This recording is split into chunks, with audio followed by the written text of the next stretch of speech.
Bonjour mesdames, mesdemoiselles, messieurs, bienvenue sur Miasme TV, donc le magazine d'information de l'actualité spirituelle, mystérieuse et étrange. Donc ce soir, nous sommes avec Valerio. Bonsoir Valerio. Salut tout le monde, bonsoir à tous. J'espère que vous allez bien, que vous avez passé une bonne semaine. Et notre invité de la semaine, eh bien c'est Lily de The Mystère.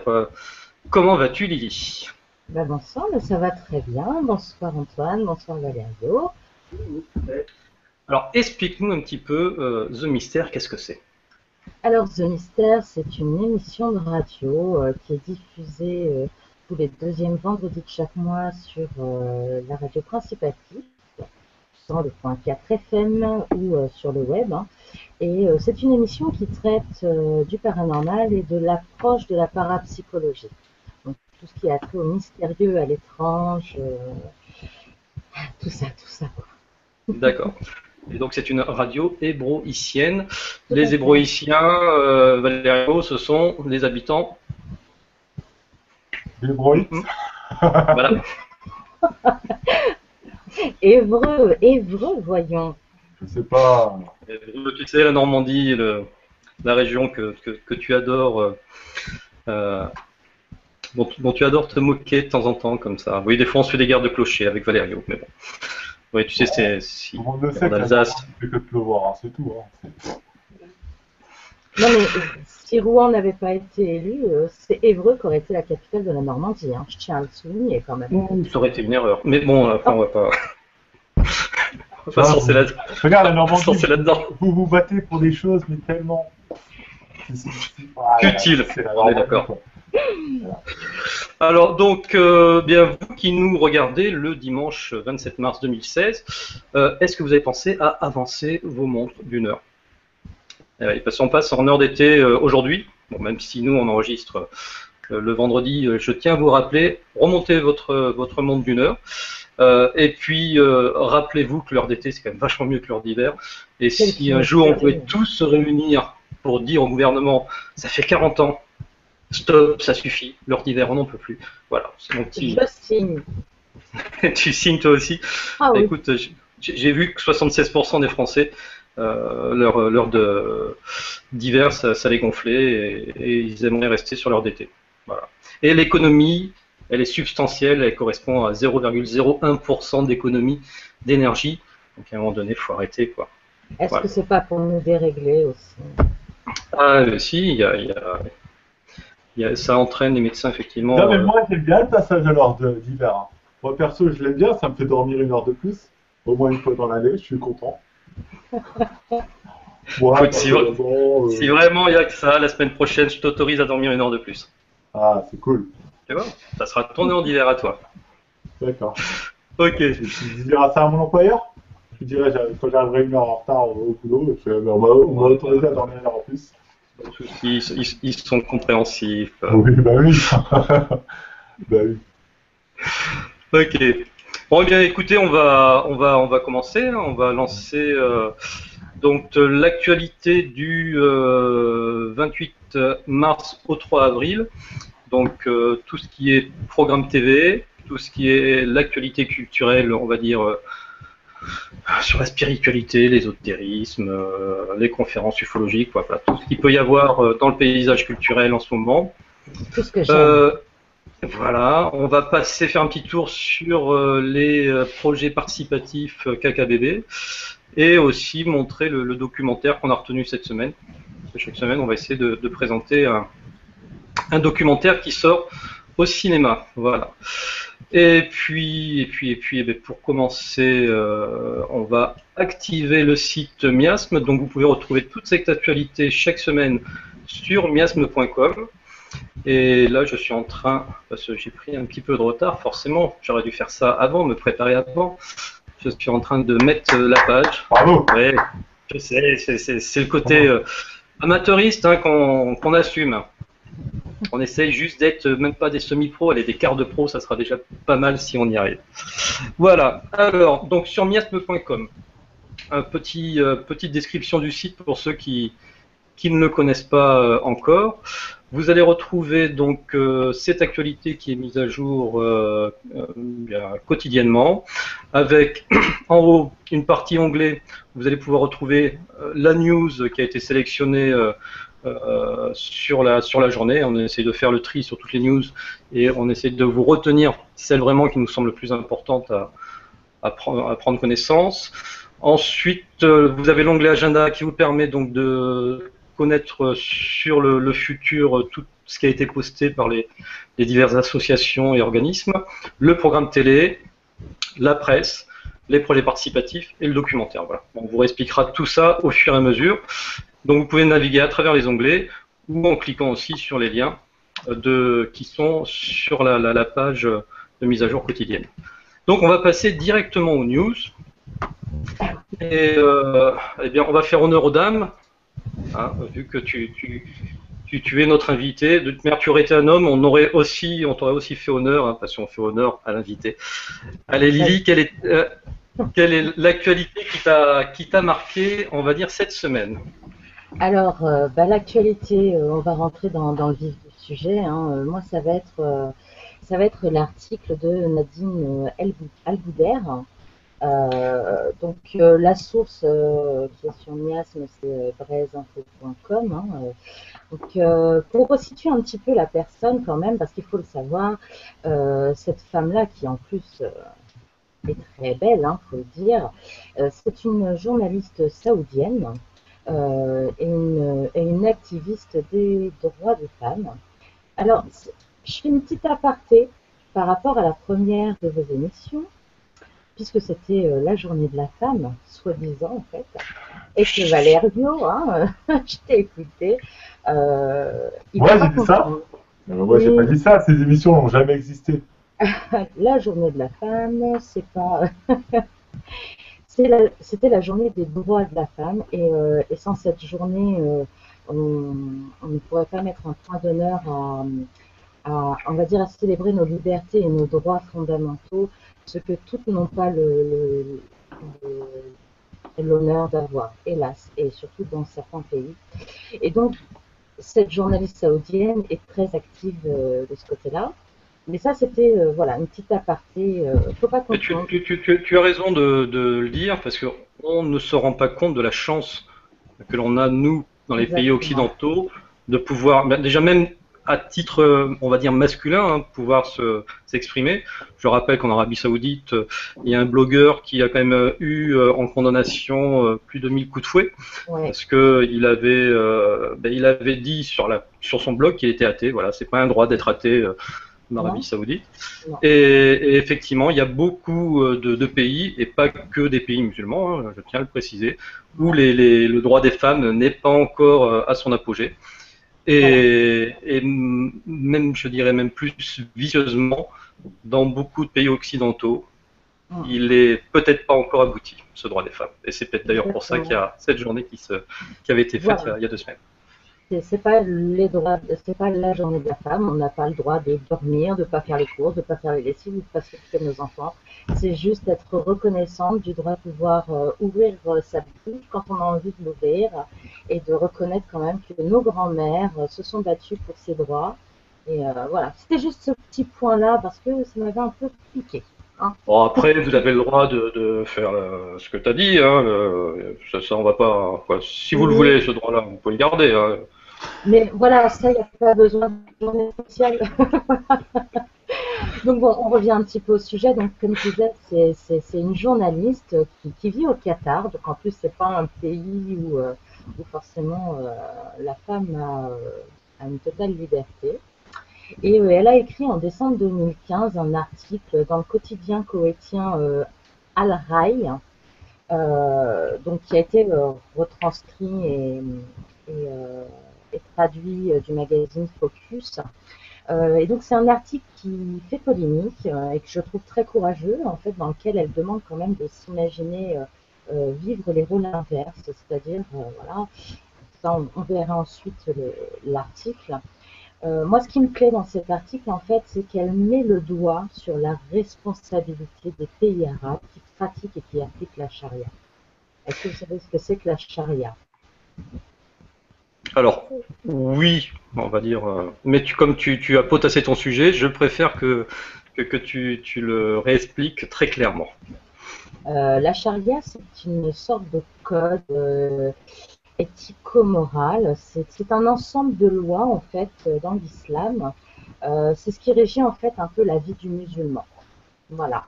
C'est pour ça que les musulmans orientaux ont beaucoup de mal à comprendre, en fait, notre côté laïcité. Qu'on ait séparé la religion de l'État, alors que chez eux, ça ne fait qu'un. Et ça permet en fait pour eux en tout cas, de bien organiser la vie sociale chez eux. Donc en fait, dès qu'on ne respecte pas les lois divines, voilà, on enfreint la charia et c'est passible de châtiments Voilà. inhumains et cruels pour moi. Et combien de femmes se sont fait lapider pour avoir C'est, hein, voilà, on pourrait pas donner de chiffres parce que c'est pratiquement tous les jours. De c'est toute ça. façon, elles-mêmes ne savent même pas. Des fois, on leur demande de se repentir et elles ne savent même pas quel a été leur méfait. Elles ont fait un outrage à Dieu parce que, mais on ne sait même pas si l'homme a décidé qu'elles n'avaient pas fait les choses bien, ben voilà, mais bon, ça encore, c'est un autre sujet parce que si vous me Mais continuez sur le sujet, oui, oui, alors, c'est vrai qu'on va pas y passer non plus toute l'émission, mais moi, ça me fait quand même penser au Moyen Âge où on a eu, nous, on va dire civilisation chrétienne, les mêmes pratiques, hein. Simplement, on n'appelait pas ça la charia. On disait, il suffisait juste d'accuser la femme de sorcellerie, c'est et ça ça. suffisait. Et il y a eu combien de femmes là, elles n'ont pas été lapidées, elles ont été brûlées sur des bûchers, tout Ouais. simplement parce qu'elles ont Ou refusé, par noyé, exemple. Oui. Bah. ou noyé. Oui, Donc, oui, donc effectivement, cet article, et moi, il m'a vraiment, vraiment fait réagir parce que c'est la première fois que je voyais quelqu'un, on va dire, avoir, je la trouve super courageuse cette fille-là, quoi. ouais. Je suis pas sûr qu'il y ait beaucoup de bonhommes qui soient capables de dire ce qu'elle a dit. Et comme les gens ont pas le temps de lire sur Internet, Mm. moi, ce que j'aurais aimé, c'est qu'on prenne le temps. L'article est peut-être un peu long, ça va peut-être prendre les 3 minutes de plus, mais que tu le lises dans l'intégralité, ce que cet journaliste a écrit, et comme ça, au moins, son texte aura été lu, et les gens qui écoutent l'émission eh bien, auront eu la possibilité d'entendre ce qu'elle avait à dire. Ouais. Alors le titre c'est Comment réagiraient les musulmans si les terroristes chrétiens se faisaient sauter au milieu d'eux. Déjà le titre est assez court. Évocateur. Exactement.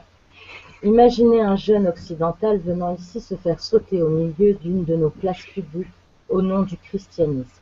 Imaginez que deux gratte-ciel se soient effondrés dans une capitale arabe et qu'un groupe extrémiste chrétien, en vertu de préceptes arriérés, ait revendiqué cet acte tout en voulant imposer partout les règles de la chrétienté. Selon son interprétation, afin de vivre comme au temps de Jésus et de ses disciples, afin de mettre en application certains édits d'un érudit chrétien. Imaginez que vous entendiez les voix des moines et des prêtres dans des églises et des salles de prière à l'intérieur du monde arabe, hurlant des insanités contre les musulmans, les appelant infidèles et scandant Dieu éliminez les musulmans et battez-les tous. Imaginez que nous ayons régularisé un grand nombre d'étrangers en leur offrant des visas, des cartes d'identité, une citoyenneté, de bons emplois, l'éducation gratuite, la sécurité sociale et les soins gratuits, etc. Et que plus tard, un membre d'une de ces communautés soit sorti, aveuglé par la haine et la soif de sang, pour tuer nos fils dans nos rues, dans nos bâtiments, dans nos rédactions, dans nos mosquées et nos écoles. Imaginez un Français ou un Allemand à Paris ou à Berlin kidnappant son voisin musulman afin de l'égorger, puis de congeler froidement sa tête comme un terroriste l'a fait avec la tête d'un Américain il y a quelques années à Riyad. Imaginez que nous visitions leur pays comme touristes et qu'ils nous tirent dessus, fassent exploser des voitures à côté de nous et fassent connaître leur opposition à notre présence en chantant « Chassez les musulmans de notre pays et de notre culture ». Ces images sont impensables pour le terroriste arabe ou musulman parce qu'il a la certitude ou avait la certitude que l'Ouest est une terre d'humanisme et qu'un citoyen occidental refuserait de répondre de cette manière aux crimes barbares des terroristes musulmans. Malgré les actes de terrorisme d'Al-Qaïda et d'ISIS, ou État islamique, nous, les musulmans, vivons sur les terres occidentales depuis des années sans peur ni inquiétude. Des millions de touristes musulmans, d'immigrants, d'étudiants et de demandeurs d'emploi vont dans le pays de l'Ouest, dont les portes leur sont ouvertes et les rues sans danger. Pour combien de temps encore? Aujourd'hui, les choses ont changé. La colère des pays de l'Ouest contre les musulmans est évidente et leurs responsables font des déclarations fracassantes, comme Donald Trump qui réclame qu'on empêche les musulmans d'entrer aux USA. Il est étrange que nous, les musulmans, nous permettions de condamner ces déclarations alors que nous nous refusons à en traiter les causes, et notamment l'implication d'extrémistes dans nos programmes politiques, notre éducation, nos régimes, sans en avoir honte. Il est étrange que nous condamnions l'Occident sans vouloir balayer devant notre porte, sans voir la façon extrémiste avec laquelle nous interprétons la charia, sans voir nos comportements profondément réactionnaires à travers le monde. Il est étrange que nous condamnions le monde entier plutôt que de lui présenter nos excuses. Comment réagiriez-vous si un Européen faisait sauter un théâtre dans notre ville, ou un café que votre fils fréquente? Que feriez-vous si vous entendiez des critiques violentes contre votre religion, contre votre foi, contre tous les dimanches, comme les chrétiens l'entendent émanant de nos imams les vendredis et les autres jours? Imaginez-vous vivre à Amsterdam, Londres ou New York et savoir que les étudiants y apprennent durant leur cursus que vous êtes un infidèle et que vous tuez, c'est faire une guerre sainte qui vous permettra d'obtenir des vierges au paradis. Resteriez-vous jusqu'à l'été ou partiriez-vous? Que feriez-vous? Non. Vous feriez-vous exploser comme le font les terroristes musulmans ou vous contenteriez-vous de retenir votre rage et d'interdire aux chrétiens d'entrer dans les pays arabes? Que feriez-vous? Imaginez la guerre qui pourrait éclater si les Occidentaux oubliaient leurs valeurs pour venger les crimes commis par les étrangers, et si un contre-radicalisme chrétien ou occidental se développait dans nos villes arabes. Aujourd'hui, avec tout ce qu'il se passe, certains spécialistes du monde arabe délivrent un message pathétique et ressassent en permanence la même chose à des millions d'auditeurs.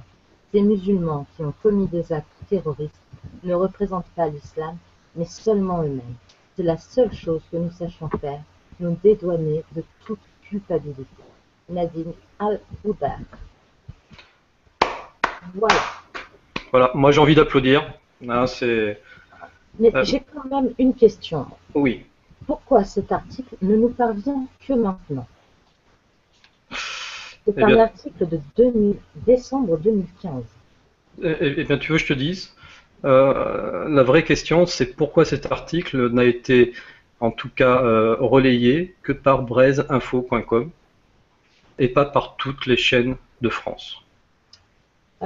Plusieurs journaux français en ont fait, mais n'ont pas bien traduit et m'ont donné que des petits morceaux. Voilà. Il n'y a que Brest.com qui l'a traduit de l'anglais intégralement et sans faute. Voilà, donc chapeau, merci à eux, parce que vraiment ce texte méritait d'être dit ici. Lily, merci de l'avoir déclamé. Et à l'écoute du texte, ça m'a fait penser tout simplement à John Lennon. Hein. Elle commence toutes ses phrases, beaucoup de ses phrases par Imagine. Et je vous propose d'écouter un petit coup de John Lennon, histoire de nous mettre les poils, et on reprend. Imagine all the people living for today. John Lennon, vraiment, voilà, j'ai des poils. Et bien, on va te donner la parole, Val. Qu'est-ce qui t'a marqué, toi, cette semaine? Moi, je savais pas si on allait en parler cette semaine. Tu te souviens, je te demandais si ce qu'on en parle ou pas. Je pense qu'on est quand même obligé d'en parler. Ce sont les attentats qui sont produits à Bruxelles cette semaine. Comme bilan, 31 morts. 31 morts, 270 blessés, dont 10 Français. Euh, alors, c'est compliqué, c'est des attentats qui surviennent seulement 5 mois après ceux de Paris. Ça a touché les gens, un petit peu moins en France, parce que même si Bruxelles, c'est pas très loin, comme on connaît l'hypocrisie des gens, les gens ont été d'office un petit peu moins touchés. Mais par contre, j'ai une petite anecdote dans tout ça, un petit peu drôle, mais pas drôle à la fois. Est-ce que vous avez entendu parler de Mason Wells? Est-ce que c'est ce jeune homme qui aurait survécu aux 3 attentats successifs, celui de New York et celui de Paris, c'est ça?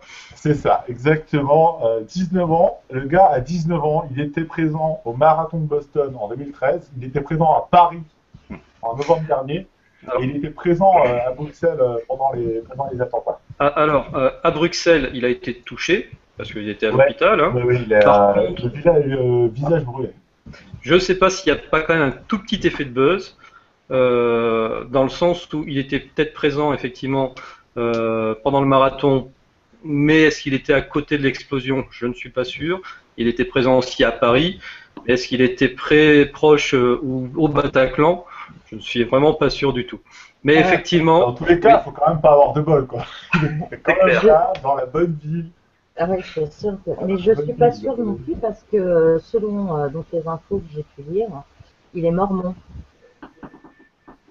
et Et alors? ça change quoi?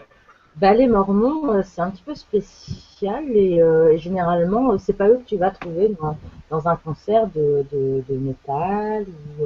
Ah non, il n'est pas indiqué qu'il était dans un concert. Il est bien indiqué Oui, qu'il voilà, était c'est ça. à Paris, Ouais. seulement à Paris. Hein. Voilà. Il n'était pas Ok, allé au je vois- Bataclan, ni dans un bar. Enfin, peut-être dans un bar, justement. En tout cas, il était à Paris. Il n'a peut-être pas couru le marathon, mais il était à Boston au marathon. Hein. Non, mais tu as raison, je voyais pas le rapport de cause à effet, mais elle a tout à fait raison.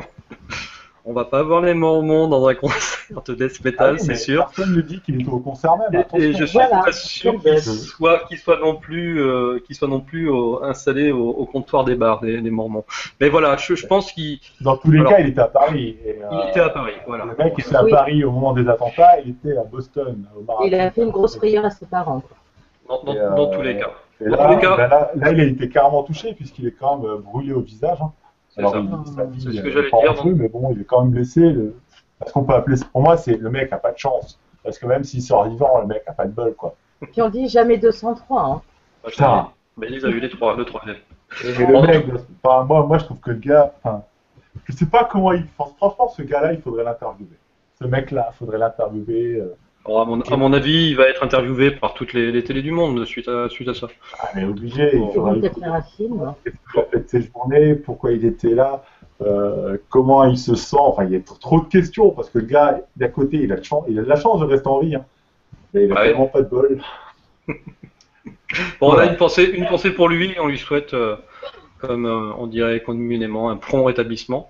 Comme avec les 270 blessés, famille des attentats. Hein. Exactement. C'est pas fou. C'était la fin de ma phrase. Ok, ben merci Lilian, Valérian, effectivement, Valério, putain, mais je suis désolé, tu sais que Valérian va sortir au cinéma dans pas très longtemps, un film de Luc Besson, et voilà, j'adore cette bande dessinée, Bien et, rattrapé. et donc voilà, à chaque fois, je te mélange, qu'est-ce que tu veux que je te dise, Ouais. qu'est-ce que tu veux que je te dise, C'est dans l'espèce de 10 ans. disparition. D'ailleurs, il a tellement peu. Dans 10 ans, quand on fera encore cette émission, peut-être que je continuerai à me mélanger la langue. Allez, comment télécharger des connaissances à votre cerveau? Tiens, j'aurais peut-être besoin qu'on me mette un petit coup de flashball électrique dans mon cerveau pour que j'arrête de t'appeler du mauvais nom. Alors là, je sais pas, la page est blanche. Ah, c'est pas mal. Ah oui. Oui, laquelle? La partie haute ou basse?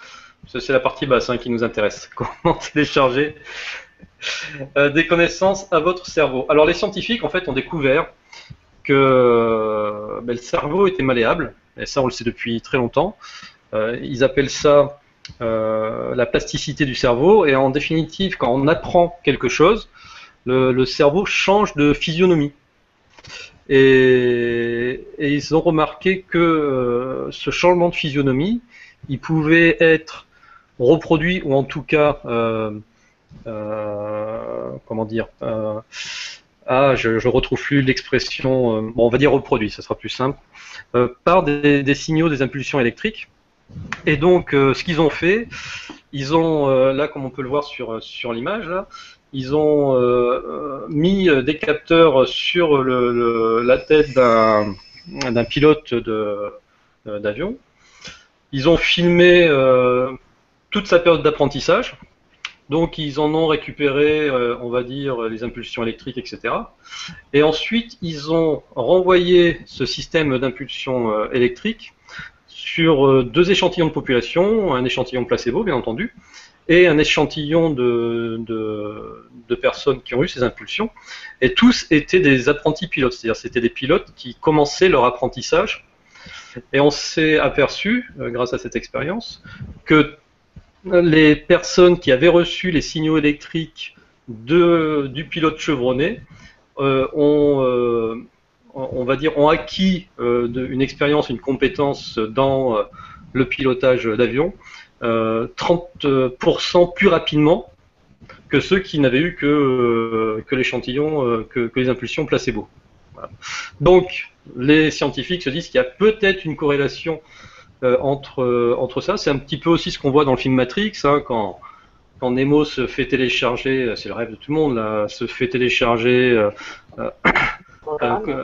ouais, quand les arts martiaux en 5 secondes montrent en main, ou alors il devient pilote d'hélico en moins de 2 secondes.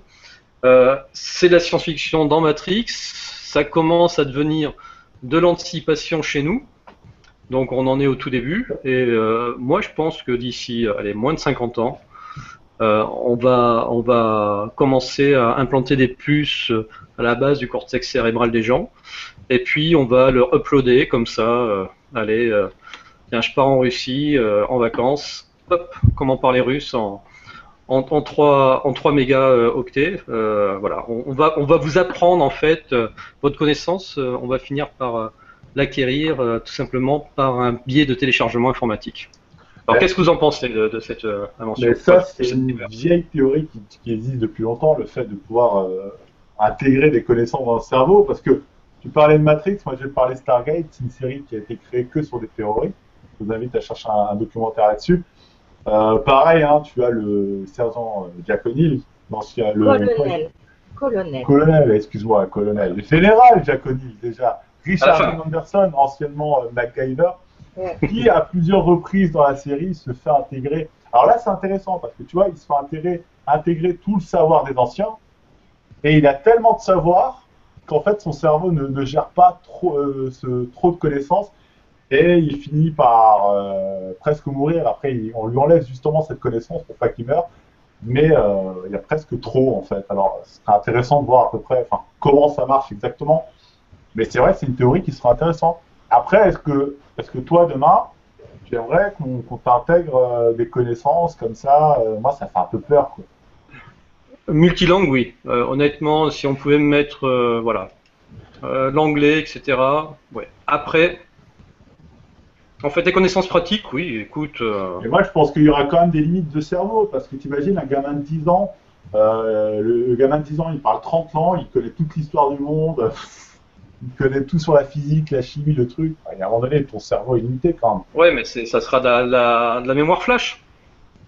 Ça sera des connaissances flash. Oui, Lydie.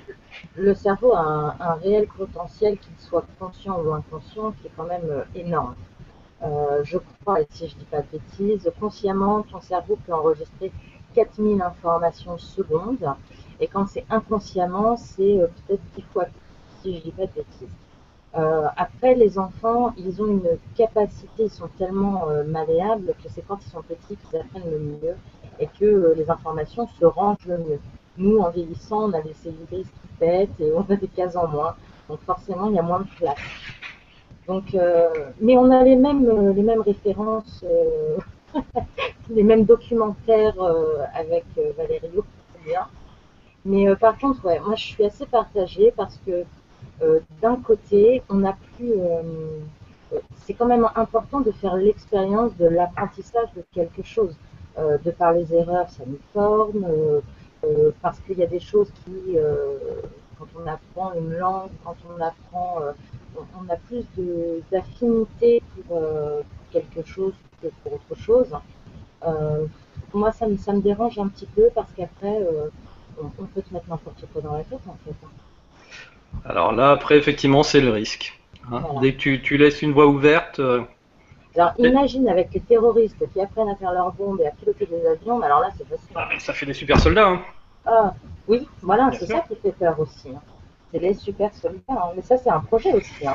Ah, il y avait un film, tiens, Johnny Mnemonic. Est-ce que vous vous en rappelez de ce film-là? Je cherchais le nom depuis tout à l'heure. Lélio? Valerio, non, je ne sais pas. Ah, j'aime bien les mots, ça te va bien. Ouais, mais il faut qu'il change son prénom Facebook. Vous voyez, là, il y a écrit Lélio en bas à gauche. Mais Elio, c'est un surnom qu'on m'a donné Voilà, ouais, il y a c'est- très longtemps. Donc Johnny Mnemonic, c'était l'idée, c'était ça, c'était des gens en fait qui pouvaient, qui s'étaient mis des puces dans le cerveau. On est dans un futur pas si lointain que ça. Hein, je crois que ça se passe en 2020 ou 2030. Et donc l'histoire, forcément, c'est un film d'action où c'est un jeune homme qui s'appelle Johnny, dans lequel on implante des secrets d'État. Et donc après, il se fait poursuivre pour ne pas se faire reprendre ses secrets d'État. Bon, le film, c'est un film des années 90, je crois, qui était sympathique à regarder. Mais en tout cas, il avait le mérite déjà d'explorer ce côté-ci de l'anticipation sur les implants de connaissances. Voilà. Donc, télécharger des connaissances à votre cerveau, est-ce que ça sera possible? Bah, écoutez, on verra ça dans 20 ans. Je pense qu'on pourra en reparler. Voilà. Bon, et écoutez, maintenant, on va passer à la partie que tout le monde attend, le programme télé de la semaine, donc du 28 mars au 3 avril. Et donc, pour pouvoir accéder à ce programme télé, deux façons de le faire. Soit vous cliquez ici sur le lien programme TV qui vous amène directement sur la semaine, ou alors vous pouvez accéder par la mosaïque, donc en allant chercher le bon mois. Donc la mosaïque, ça vous permet de voir d'un seul coup d'œil des émissions qui seront proposées la semaine prochaine. J'ai constaté une petite baisse là, cette semaine. Hein, on arrive à 9-10 émissions.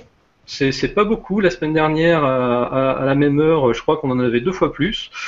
Alors, est-ce que c'est parce que c'est un week-end pascal de 3 jours et que les gens sont pas là?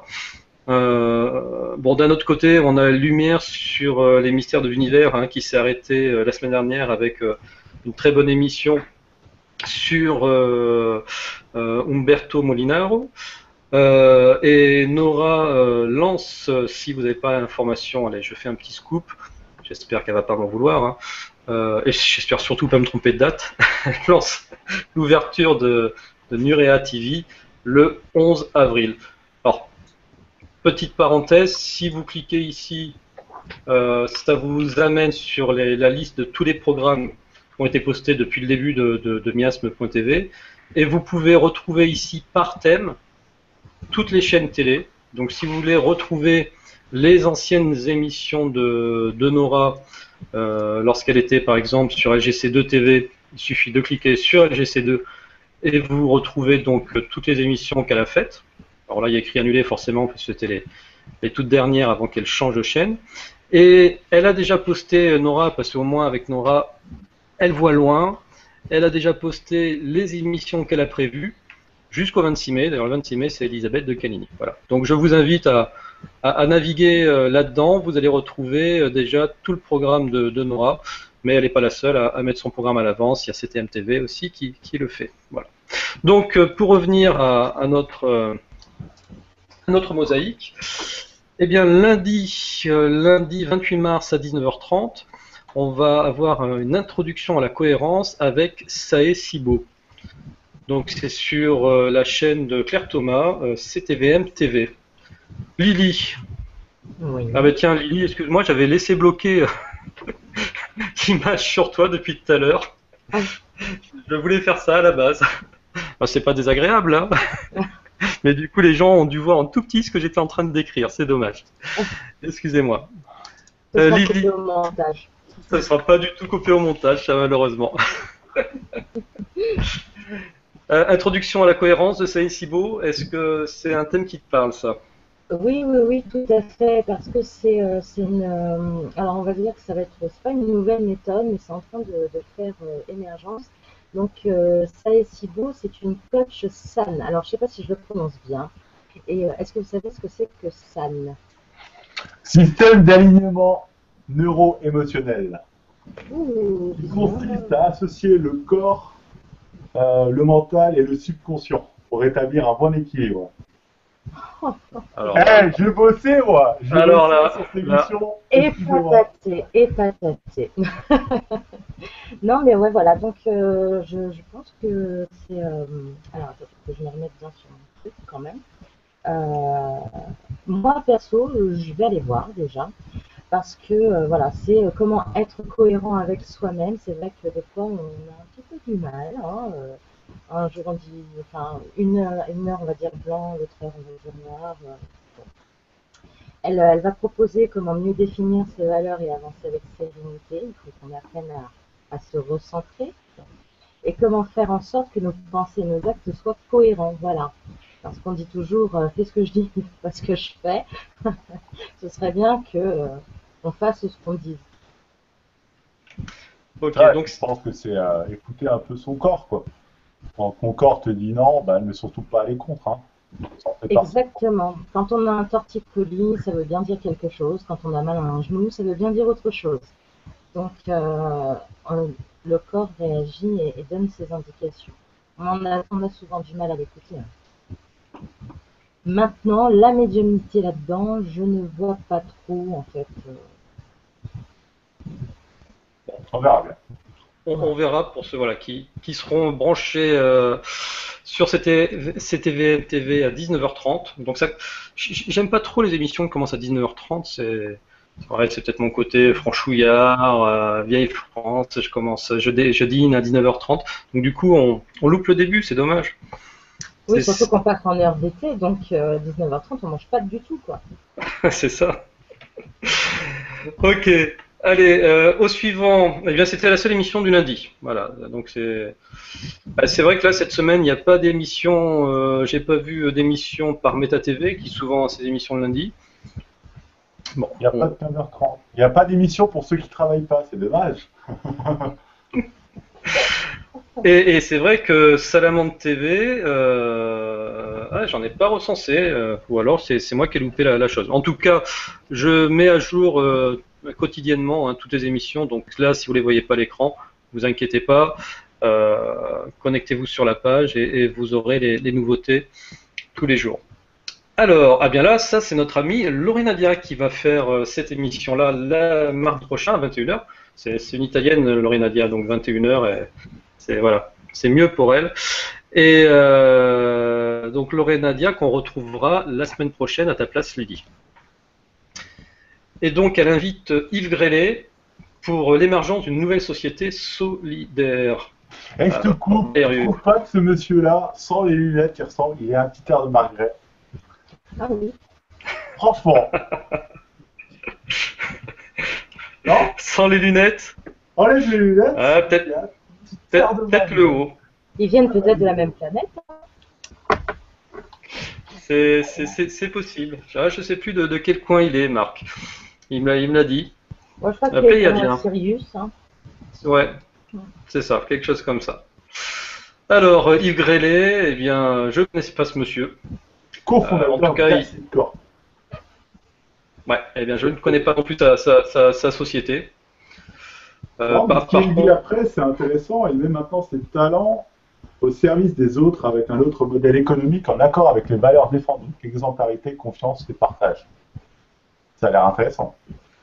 Alors, ce qui est drôle, c'est j'ai l'impression qu'il y a de plus en plus de chefs d'entreprise comme ça, donc de gens qui sont logiquement relativement haut placés dans notre société et qui ont logiquement pas trop le temps de s'émouvoir sur les côtés spiritualité et solidarité et tous ces sujets-là qui nous tiennent à cœur. Et j'ai vu la conférence de Philippe Guillemont qui est passée la semaine dernière, hein, vous pouvez retrouver le lien sur le site.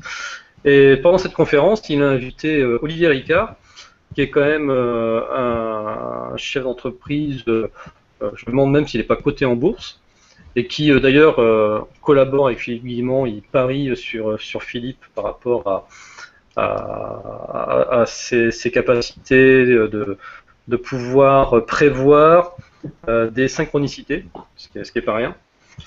Et voilà, quoi, ce sont des gens qui finalement on les attendrait pas forcément dans ces domaines-là, et ils s'en moquent des qu'en dira-t-on, hein, et ils y vont, ils assument leurs idées, leurs pensées, leur spiritualité. Donc c'est aussi un signe, je trouve, de changement des temps. Parce qu'il y a 10 ans, il y a 20 ans, il y avait peut-être pas, les gens osaient peut-être pas s'affirmer comme cela. Non, c'est non pas peur de passer pour un hippie. Oh là, tu as fait le petit robot, Lily. Ah, je dis par peur de passer pour un hippie. Ah ben bien sûr, par peur de passer pour un hippie. D'ailleurs, je crois qu'il y a pas très loin d'Évreux, tu as peut-être vu passer sur Facebook cet événement, Lily. Je crois qu'il y a une soirée hippie. Je me demande même si c'est pas ce soir d'ailleurs. Ouais, C'est si ce c'est pas soir. bon. Ouais, c'est ce soir. Ouais, Ouais. voilà. On l'a loupé. C'est dommage. J'avais préparé mon pantalon pas de def. Bon, La prochaine, je te tiens au courant. c'est Bon, cool. les vieux, là, je vous laisse entre vous, je me casse. Bon, il va se Allez. calmer, le garçon. On passe à mercredi 30 mars à 16h. Ah voilà, tu vois, tu voulais ton émission tôt, Val. 16h, ça te va bien ça? Ça, c'est, tu vois, une émission plutôt pour les élèves qui finissent l'école à 16h. Tu vois, au lieu de regarder un dessin animé, voilà, ils ont enquête sur les secrets chimiques et énergétiques de Paris avec Jean-Michel Raoult sur la LGC5T. C'est ça. Donc ça, c'est la nouvelle chaîne que Jean-Michel a créée sur LGC, le grand changement. Jean-Michel Raoult, qui est... Ouais, on en a déjà parlé, hein, c'est un copain à Margret. C'est un scientifique à la base, donc c'est ça qui est plutôt bien quand on l'écoute. Il étaye tout ce qu'il dit de façon... voilà, comment dire, il lance pas des paroles en l'air. Tout ce qu'il dit, il va essayer de le démontrer, de le prouver, mais il va toujours quand même conclure ses phrases en disant c'est à vous de vous faire vos propres preuves, ne me croyez pas. Et moi j'aime bien ce genre de démarche, c'est-à-dire qu'il partage ce qu'il pense être vrai, en tout cas juste pour lui, et après il rappelle que c'est à chacun de faire son propre chemin et ses propres expérimentations. Et je pense... Hier soir, des repas de Marc. Oui, c'est ça. C'est tout à fait ça. C'était l'invité d'hier soir des repas de Marc. Et donc, vous pourrez le retrouver aussi sur le site de Marc, freedomufo.com, le compte-rendu de ces repas. Et comme c'est par Skype, ça sera filmé. Je pense que vous pourrez aussi voir la vidéo de son intervention. Voilà. En tout cas, il passe sur sa chaîne LGC5 TV. Et c'est en direct. Vous pourrez même lui poser des questions en direct si vous le souhaitez. Je peux rajouter un petit truc par rapport Je à t'en ça. prie. Puisque justement il va aborder les créations de Monsieur Mitterrand sur le côté alchimique, les édifices de Paris. Donc pour ceux qui souhaiteraient en fait en savoir un petit peu plus là-dessus, moi je conseille le livre Mitterrand, le grand initié de Nicolas Bonal. Donc là ça va parler de tout, de la grande pyramide de verre, enfin voilà. Tout ce que Mitterrand a construit de génialissime dans Paris. Ouais, Mitterrand qui était un grand initié lui aussi. D'ailleurs, je crois que l'auteur du Parisis Code en parle et en fait la démonstration dans plusieurs de ses chapitres. Ok, eh bien mercredi dernier, on n'arrête pas de parler de Marc Gray finalement dans cette émission, c'est infernal. Marc sort de notre corps, il nous envoûte cet homme-là, c'est Graël en fait. Hein. Parce que mercredi dernier il était chez Bob, hein, Ouais. dans son live qui a vraiment cartonné, il paraît, il est resté 1h20 et il y a eu vraiment beaucoup de réactions. Donc profitez-en, le live BTLV c'est en accès gratuit, c'est à 18h. Vous pouvez donc participer même si vous n'êtes pas abonné, et vous pouvez poser vos questions et vous rendre compte que c'est un média qui est vraiment très bien et qui a besoin de vos abonnements. Alors je fais un petit peu de pub pour Bob, on va dire pour une fois, je le ferai pas toutes les semaines non plus. C'est vrai que je travaille sur l'actu la rédac et vous, donc j'essaye aussi de défendre un petit peu la boutique. Mais voilà, n'hésitez pas à vous abonner. C'est 10 € par mois, donc c'est le prix d'une revue, c'est le prix d'un paquet de clopes, c'est le prix. Je crois que Valerio voulait faire à un moment donné C'est le un prix petit d'un clip. Kinder Surprise spécial pack à 50 € le kilo de Kinder. C'est le prix de 2 bières en boîte, c'est le prix d'une entrée en boîte, c'est le prix de beaucoup de choses. De 2 coca au centre-ville de Paris, c'est ça? Oui, voire même un seul, ça va dépendre.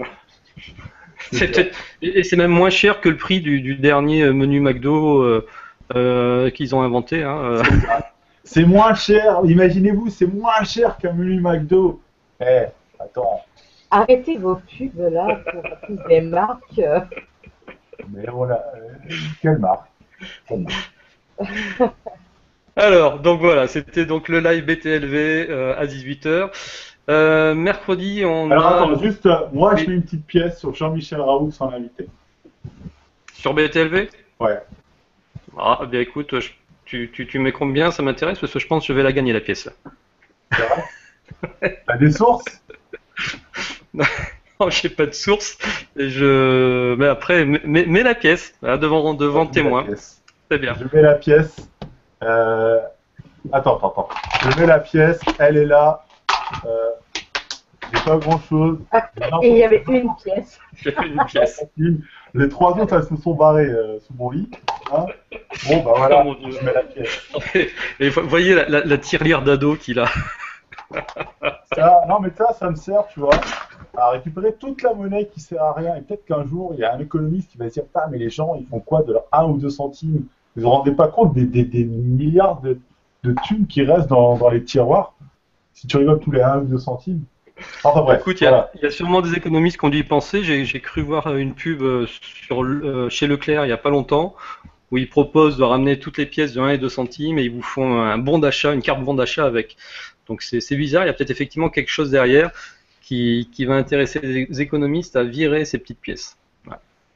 Alors, Ah non, elle me oui. sert une pièce d'un centime. Ouais, ça sert.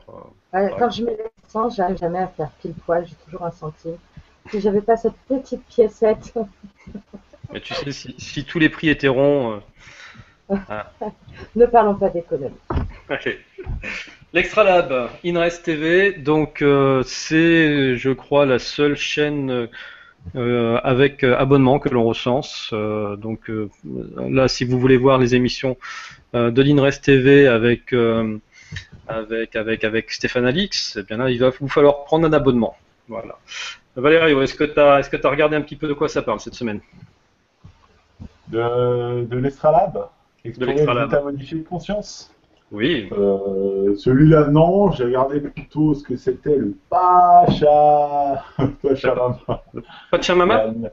Pachamama. Pachamama, il me semble que c'est la déesse de la nature, non? Rappelle-toi l'émission. De l'Empire Inca, de l'ancien Empire Inca. Ouais, moi, Pachamama, je m'en souviens, les mystérieuses cités d'or, à un moment donné, Alors, mais il- voilà, le mec te sort une référence que les moins de 40 ans ne peuvent pas connaître. Hein, bien évidemment. Ou moins de 30 ans, 35 ans, après, c'est c'est faux, écoute, ils ont sorti la saison 2 25 ans après, mon fils, il est devant, là. Ouais, c'est ça. Il Tu y te a rappelles Rihanna pas, avec une l'émission belle chanson là-dessus. Ils étaient même pas nés. Ouais, tu vois, c'était à Power Rangers, Dragon Ball, des trucs un peu plus ésotériques. Ah ouais, vachement, ouais. Eh, dans Dragon Ball, il faut récupérer les 7 boules de cristal. Hein. Il y a le numéro 7. Ouais. Ah, mais il y a peut-être quelque chose, ouais. En tout cas, sur les mystérieuses cités d'or, on peut tout à fait faire une émission de décryptage ésotérique, il y a plein de trucs dedans, et c'est même impressionnant, quoi. Pour ceux qui ne connaissent pas, regardez la première saison, il y a quasi tout dedans. au niveau archéologie mystérieuse, au niveau ufologie des anciens astronautes, etc. Bon, vous verrez, je spoil pas. Donc voilà, 2 émissions pour l'Extra Lab. Il y a l'extra de l'Extra Lab avec effectivement Pachamama, la nature enseignante. Alors il n'y a pas d'heure hein, parce que ben, c'est une émission qui poste directement, donc vous pouvez y accéder dès mercredi. Et la deuxième qui est juste l'Extra Lab, donc on a commencé par l'extra de l'extra, explorer les états modifiés de conscience avec Élise Ferrand et Jean-Marc Benaïm. Donc état modifié de conscience, ça. T'es tout seul là. Oh, mais je sens bien que je rame, qu'il n'y a personne pour m'aider. Allez, tout ça pour dire que je trouve qu'il y a un renouveau du chamanisme en ce moment. Là, ça va faire 3 ou 4 semaines consécutives qu'il y a une émission sur soit les peuples premiers, soit sur les chamans. La semaine dernière, ou il y a 2 semaines, c'était les chamans. C'était pas indonésien, mais c'était en Asie. Taïwanais peut-être, non, je me rappelle plus exactement. Bon voilà, en tout cas, il y a chaque semaine, il y a une émission sur les chamans. Et moi, écoute, je crois que j'ai été influencé parce que j'ai acheté un dentifrice dans une boutique bio pas plus tard qu'avant-hier. T'as acheté un dentifrice dans une boutique bio? Ouais, monsieur, j'achète maintenant mes dentifrices dans des boutiques bio. Et c'était un dentifrice ayurvédique. Alors après, je sais pas si c'est lié, si j'ai été voilà, influencé par ce que je regarde sur les chamans. Mais il y a des dentifrices, on va dire, recommandés par nos amis chamans. Les Oui, états de conscience ne sont pas attribués qu'aux chamans. Hein. Non, on est Les d'accord. canalistes peuvent très bien les provoquer. Hein. Tout à fait. Tout à fait. Mais je crois qu'elle utilise des tambours chamaniques et différents pour arriver à ces états modifiés de conscience. Ah mince, on a essayé d'y échapper. Hein. Regardez qui là. Yves Grélet sur lunettes. Il y est encore, Margret. Allez, sur cette TVM C'est une émission pour lui. Hein. Ouais, c'est ça. Attends. Qu'est-ce qui On t'arrive? n'a pas eu de Umberto Molinaro cette semaine, extraordinaire. Ah ben non, c'était la semaine dernière, c'était la spéciale Umberto. Voilà. Et Ça, c'est pas l'un, c'est l'autre. Quand c'est pas l'un, c'est l'autre, c'est exactement ça. Alors, dit-elle en ricanant, mais Lily, rappelle-nous quel était ton dernier invité à The Mystère. C'était Margret. Et pour ceux qui sont fans de Margret et qui n'ont pas eu l'occasion de l'écouter sur ta chaîne, il y a la possibilité de télécharger le podcast, c'est ça? Oui, bien sûr, oui, il y a le podcast sur le site de la radio, il y a le podcast sur la page Facebook de l'émission, il y est aussi sur la page Facebook de Marc, sur le site de Marc. Voilà, vous tapez, vous allez le trouver. Voilà, on ne peut pas le louper. Et je l'ai même rajouté, moi, sur la page Facebook de Miasme aussi. Mais bon, 1h30, on va dire 50 minutes d'interview avec Marc, c'est très peu. Il faut vraiment lui consacrer, je pense, une bonne soirée, parce qu'il a beaucoup de choses à dire. Bah oui, mais même quand il parle pas d'ufologie, il arrive à nous exploser les compteurs. La semaine dernière, je sais plus, on a fait 1h45 d'émission, 1h50. Ouais, elle était, ouais. Voilà. Bon, allez, donc, entretien avec Margret. Là, c'est thème libre, donc connectez-vous c'est à 20h sur CTVM TV. Vous pourrez lui poser toutes les questions qui vous passent par la tête. Ah, la Vibra conférence de Chantal Rialan. Donc c'est une petite chaîne qui poste pas souvent d'émissions, mais voilà, de temps en temps, Mickaël Defay m'envoie une information pour dire qu'il a fait ou qu'il organise une conférence. Donc c'est sur la chaîne Une solution pour tous. Mieux vivre au quotidien, c'est possible, mode d'emploi. D'accord. Voilà. Donc là, Chantal alors elle est quoi? Elle est psychothérapeute, formatrice et coach spirituel. Donc c'est bien toutes ces émissions de conseils. Alors, on prend ce qu'on a envie. Je crois que maintenant on peut vraiment faire son marché pour celui qui n'est pas bien dans sa vie, dans sa tête, avec tout ce qu'il y a honnêtement sur Internet pour aller mieux. Ouais. vous n'êtes pas d'accord? Il faut déjà commencer par s'écouter soi-même avant d'écouter les autres. Oui, déjà. Et puis, moi, j'ai juste une remarque. Moi, je suis très critique, c'est pas très cool, je sais, mais je trouve que souvent, c'est toujours, on va dire, du superficiel. On va pas aller dans le détail et on n'apprend pas forcément de petites astuces. Voilà. Si on veut creuser un petit peu, il faut aller rencontrer la personne ou aller se Tout documenter à un fait. petit peu. Non, non, tu as raison, et c'est d'ailleurs pour ça que derrière, souvent, ils organisent des vibrateliers, mais qui Voilà. là ne sont pas gratuits, et ils sont sur le principe du don du cœur. Moi, je milite vraiment pour le principe du don du cœur, c'est-à-dire que vous donnez ce que vous voulez, et je crois qu'on devrait l'appliquer. J'ai 20 centimes. Voilà. Non, tu dois la garder, cette pièce. Voilà, j'ai gagné 20 centimes. Donc, oui, ce que je disais, c'est que ce qui serait. Moi, je pense que ce modèle économique-là, c'est-à-dire que le don du cœur devrait être appliqué partout. Et quand je dis partout, c'est partout. Tu vas acheter ton pain, presque, tu vois, tu le donnes, mais pas au moment où tu l'achètes, parce que ça se trouve, le pain que tu as acheté, il est super dégueulasse, et tu n'as pas envie de donner. Donc, tu donnes le prochain coup. Donc effectivement, c'est un risque pour le boulanger la première fois, mais après, à chaque fois qu'il retourne, tu donnes pour la fois précédente. Tu vas au cinéma, tu vas voir un film, putain, mais si c'est un navet, t'as pas envie de donner, quoi. T'as pas envie de donner 10 euros. Donc Oui, mais tu comme tous les donnes goûts sont à dans la la fin du... nature. Oui, Et il y a des c'est gens de mauvaise foi aussi. aussi, mais peut-être que ça améliorerait je sais pas, la perception des gens. Peut-être que euh, moi, par exemple, par rapport aux soins énergétiques, etc. Oui. Euh, tous ceux qui sont en don du cœur, ça me va très bien. Tous ceux qui vont afficher des prix, excusez-moi si vous êtes dans ce cas-là, hein, à 80 euros, 100 euros, 120 euros,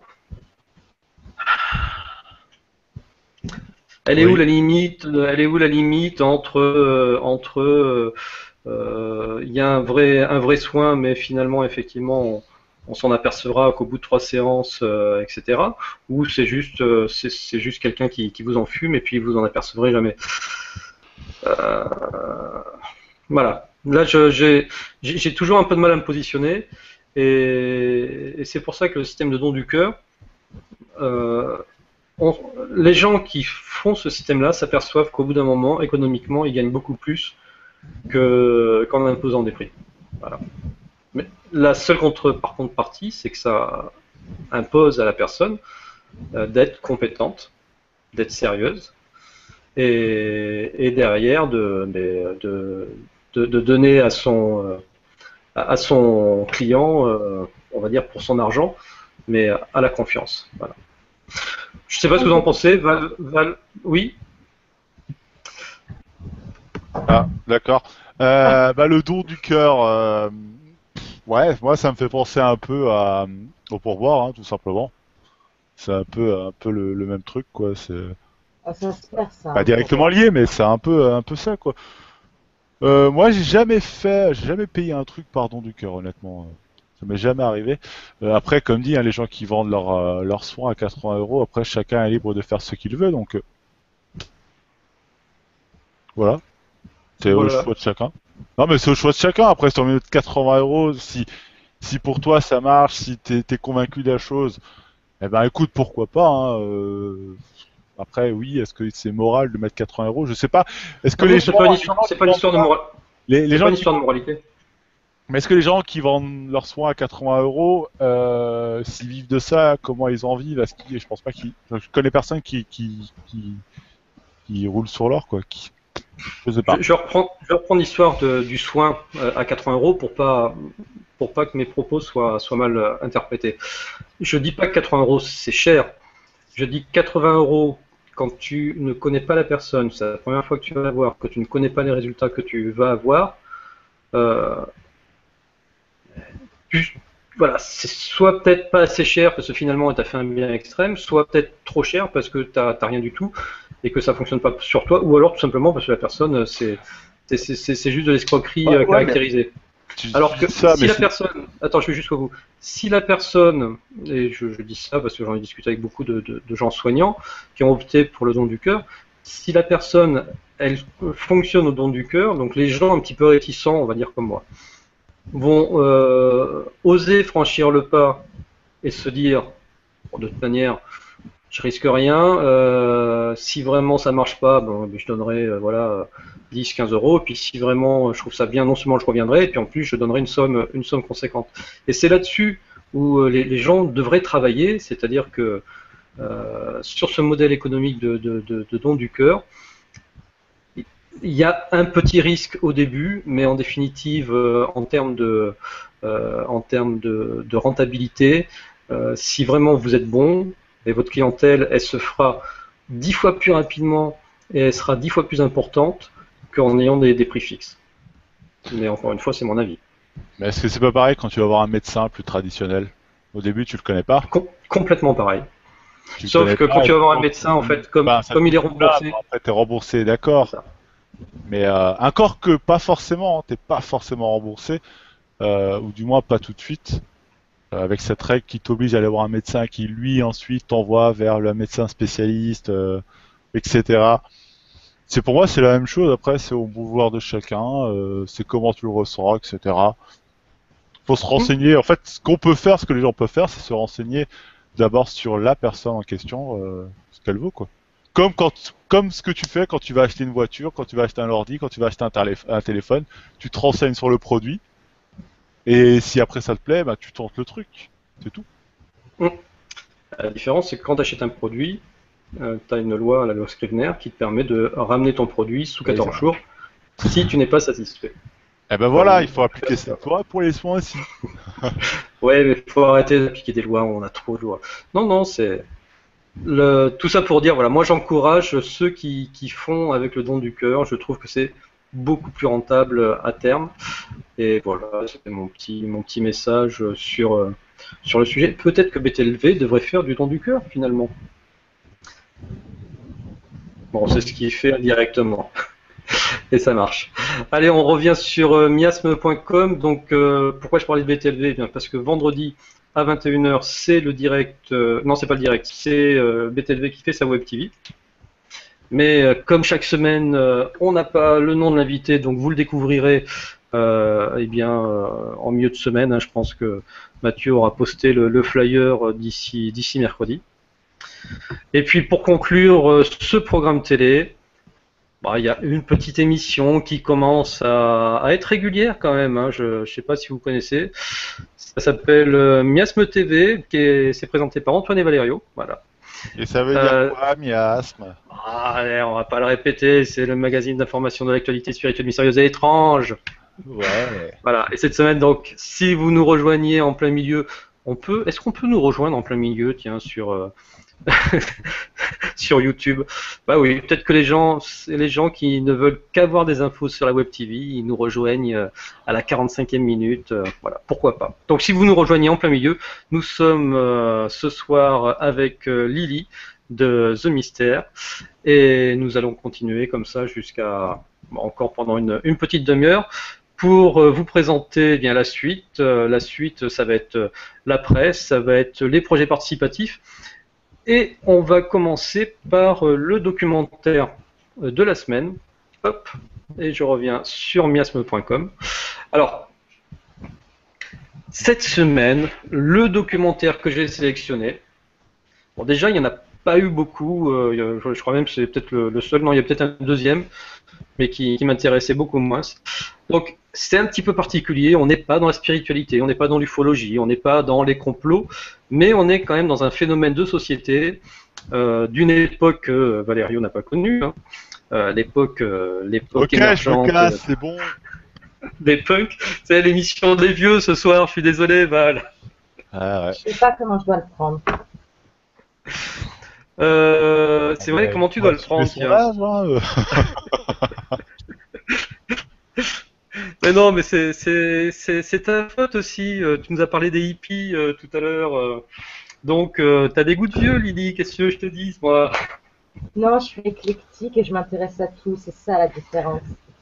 Ouais, mais c'est l'autre sur son fond jaune là Ouais. qui nous catalogue, voilà, tout ça parce qu'on est éclectique. C'est exactement ça, Lily. Merci, Non, mais merci à toi. il va pas tarder à aller se coucher, je pense aussi, peut-être son nom. C'est exactement ça. Ouais. On a J'ai pas, préparé j'ai son pas la biberon. permission de 22h30, alors faut qu'on se dépêche. Il est déjà en pyjama. Voilà. Ça. C'est ça, hein, c'est. Jogging, hop là.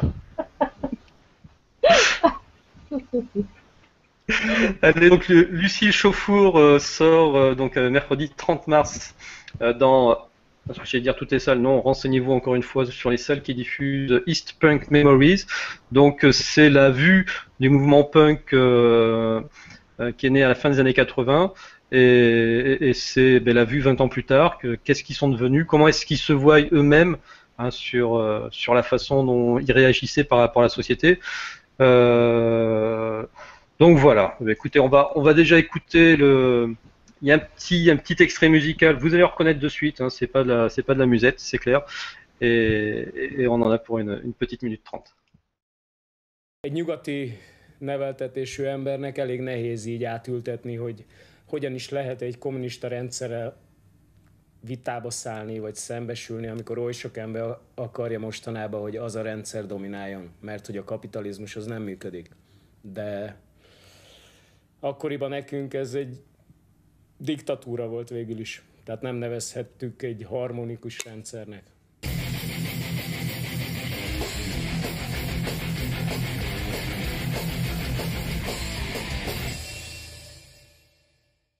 Voilà, c'était East Punk Memories. Alors, comme vous l'avez pas entendu, hein, forcément, pendant la diffusion de la vidéo, Lily nous a avoué qu'elle a eu sa période punk. Alors, je ne sais pas si c'était vestimentairement parlant, hein, avec une crête, un Non, pantalon écossais et Non. J'étais un peu grunge au niveau vestimentaire et puis au niveau écoute. Mais ça, c'est quand on a des cousins qui sont dans le truc. Et voilà, ça faire des excuses tout de suite. Ah non, parce que j'ai bien apprécié. C'est mon père qui a moins apprécié. Voilà. J'ai détruit mes vêtements. J'écoutais. Et il se demandait ce que j'écoutais. voilà, les jeans déchirés au cutter, et ouais, on a connu ça. C'est ça, avec les chaînes et tout. Ah ouais, je m'en rappelle. Alors, je l'ai eu aussi, ma période punk, on dirait pas comme ça, hein. J'ai même essayé de me faire une crête une fois, je vous jure. Ah, on veut des Alors, photos. Là, on les mettra pas les photos, mais allez, je me remets à l'antenne juste pour que vous imaginiez. Donc, moi avec mes petits cheveux comme ça, en queue de cochon, là, avec une crête, donc rasée comme ça, avec une tonne de gel. Bon, ben, c'est simple, hein, au bout d'une heure, je les bouclais torpris dessus. Donc ça faisait une espèce de crête comme ça qui partait dans tous les sens. Ça a donné n'importe quoi. Donc du coup, Fallait j'ai- utiliser un lisseur. Pourquoi t'as pas utilisé un lisseur? Le Studio Line. Ah, excusez-moi, ça n'existait pas à l'époque. on parle des fin des années 80, t'es fou. Excusez-moi, Donc voilà, c'est vrai. c'était Berrurier Noir, OTH, parce que j'étais plutôt punk français. Ah. Sex Pistols c'était bien, hein, mais comme je comprenais pas ce qu'ils disaient, facilement mon anglais, voilà. Ah, moi, Allez. j'étais punk des années 90 quand même. Ouais, ben ouais, je suis un peu plus âgé. On a Punk affaire- des années 90, c'est quoi? To be free or not to be. Ah non, Mais non, c'est punk des années 90. Non, ça c'est Sardou. C'est pas pareil non plus. Voilà, là t'as fait un mix, ouais. Ouais, non, et puis ça collait pas, je sais. Je m'en suis rendu compte en direct. Et ça sera pas coupé au montage. Non. Non, donc voilà. En tout cas, c'était East Punk Memories de Lucille Chauffour. C'était la petite parenthèse punk. Hein. On n'en aura pas souvent des parenthèses punk ici, mais en tout cas, voilà, moi c'était une époque que j'aimais bien, qui était sympa. Allez, passons à l'agenda. Donc, si vous voulez retrouver l'agenda de la semaine prochaine, donc c'est de la semaine du 28 mars au 3 avril, soit sur la page d'accueil de miasme.com, vous retrouvez ici les conférences ou tout ce qu'on a recensé qui arrive sur les jours qui suivent, excusez-moi, je me répète. Ou alors, vous allez dans l'agenda. faut retrouver l'ensemble des, de ce qui a été posté, donc sur le mois de mars par exemple, ou sur le mois d'avril, ou voilà, vous naviguez comme ça dans le calendrier. Et enfin, la dernière façon de faire, c'est en haut dans la rubrique, vous faites défiler les dates, donc le mois de mars, agenda de mars, et là, j'ai isolé semaine par semaine ce que vous allez retrouver donc la semaine prochaine. Et pas grand-chose, hein, la semaine prochaine par rapport à la semaine dernière où il y avait quand même une actualité un peu chargée. Toi, Lily, t'as retenu quoi sur ces 3 agendas? Alors, moi, ce serait plutôt. Alors, ça veut pas, c'est pas grave, non c'est bon. Moi, ce serait plutôt. Excusez-moi, j'ai un petit souci technique au même moment. Alors. Allez, vas-y, mon coco. Donc, moi, ce serait plutôt le samedi 2 avril. Sur. À propos. Enfin, non. Christophe et Juliette Postel ont le plaisir de vous inviter à la dédicace du premier livre de Sylvain Matisse sur les OANI et les OVNI. Voilà. Les OANI. Alors rappelle-nous ce qu'est un OANI pour nos téléspectateurs qui ne connaîtraient pas. J'ai pas envie de dire de bêtises. Normalement, c'est des OVNI D'accord. aquatiques. Aquatique. Et là, t'as vu comment on est dégueulasse, quoi. On la laisse seule patauger dans Moi j'attends, mais moi je suis le petit jeune, je suis là, je suis innocent, j'attends. T'attends gentiment qu'on te donne la parole, tu lèves le doigt pour te parler. C'est ça, moi, je suis qui moi d'ailleurs? Non, non, oui, c'est bien. C'est donc des objets aquatiques non identifiés. Ah, le S c'était juste pour la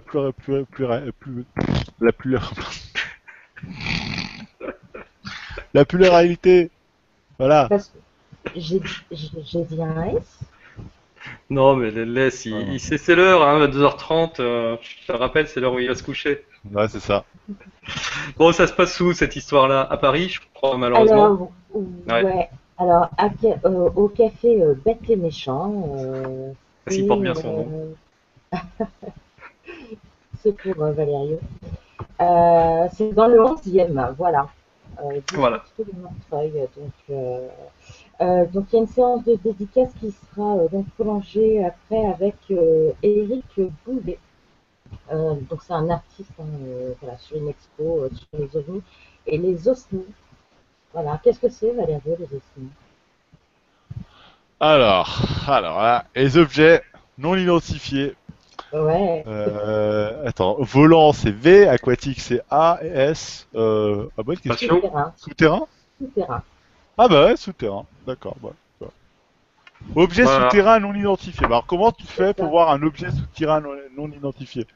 Eh ben, le jour où tu verras un trou se former dans ton jardin. Ça s'appelle une taupe hein, en général, mais. C'est ça. Et j'en ai déjà eu dans mon jardin. Mon chien s'en est occupé, donc depuis il n'y a plus d'osni. Hein, ça me fout, c'est mort. Alors, ce sera en partenariat avec l'AERA 51, donc c'est une association, et les repas ufologiques de Paris. Et Art et Event, ça c'est ce qui est revenu. Ok, donc ça se passe samedi 2 avril, donc samedi prochain, Paris 11e. Voilà, de 11h à 16h. Et l'entrée est libre, et ça, c'est bien. C'est bien.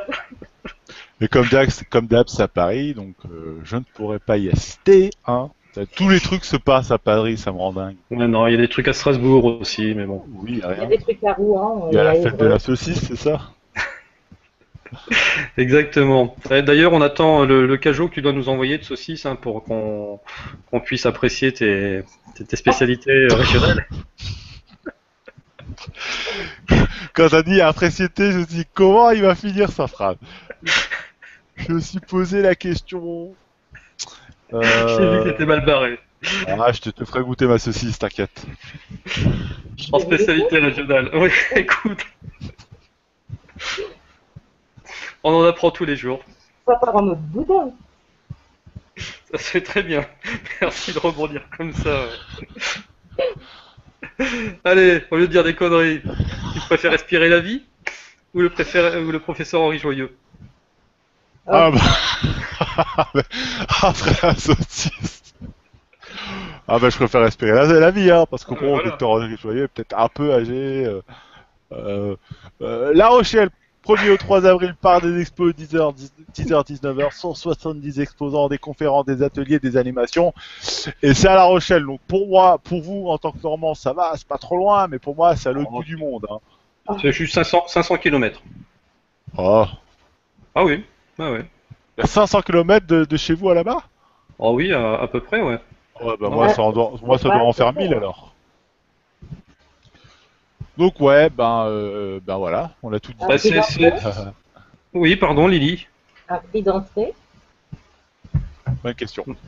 Bonne question. Non, c'est gratuit, c'est pour moi, c'est cadeau. Ah, un prix d'entrée. Oui, j'avais pas compris la question.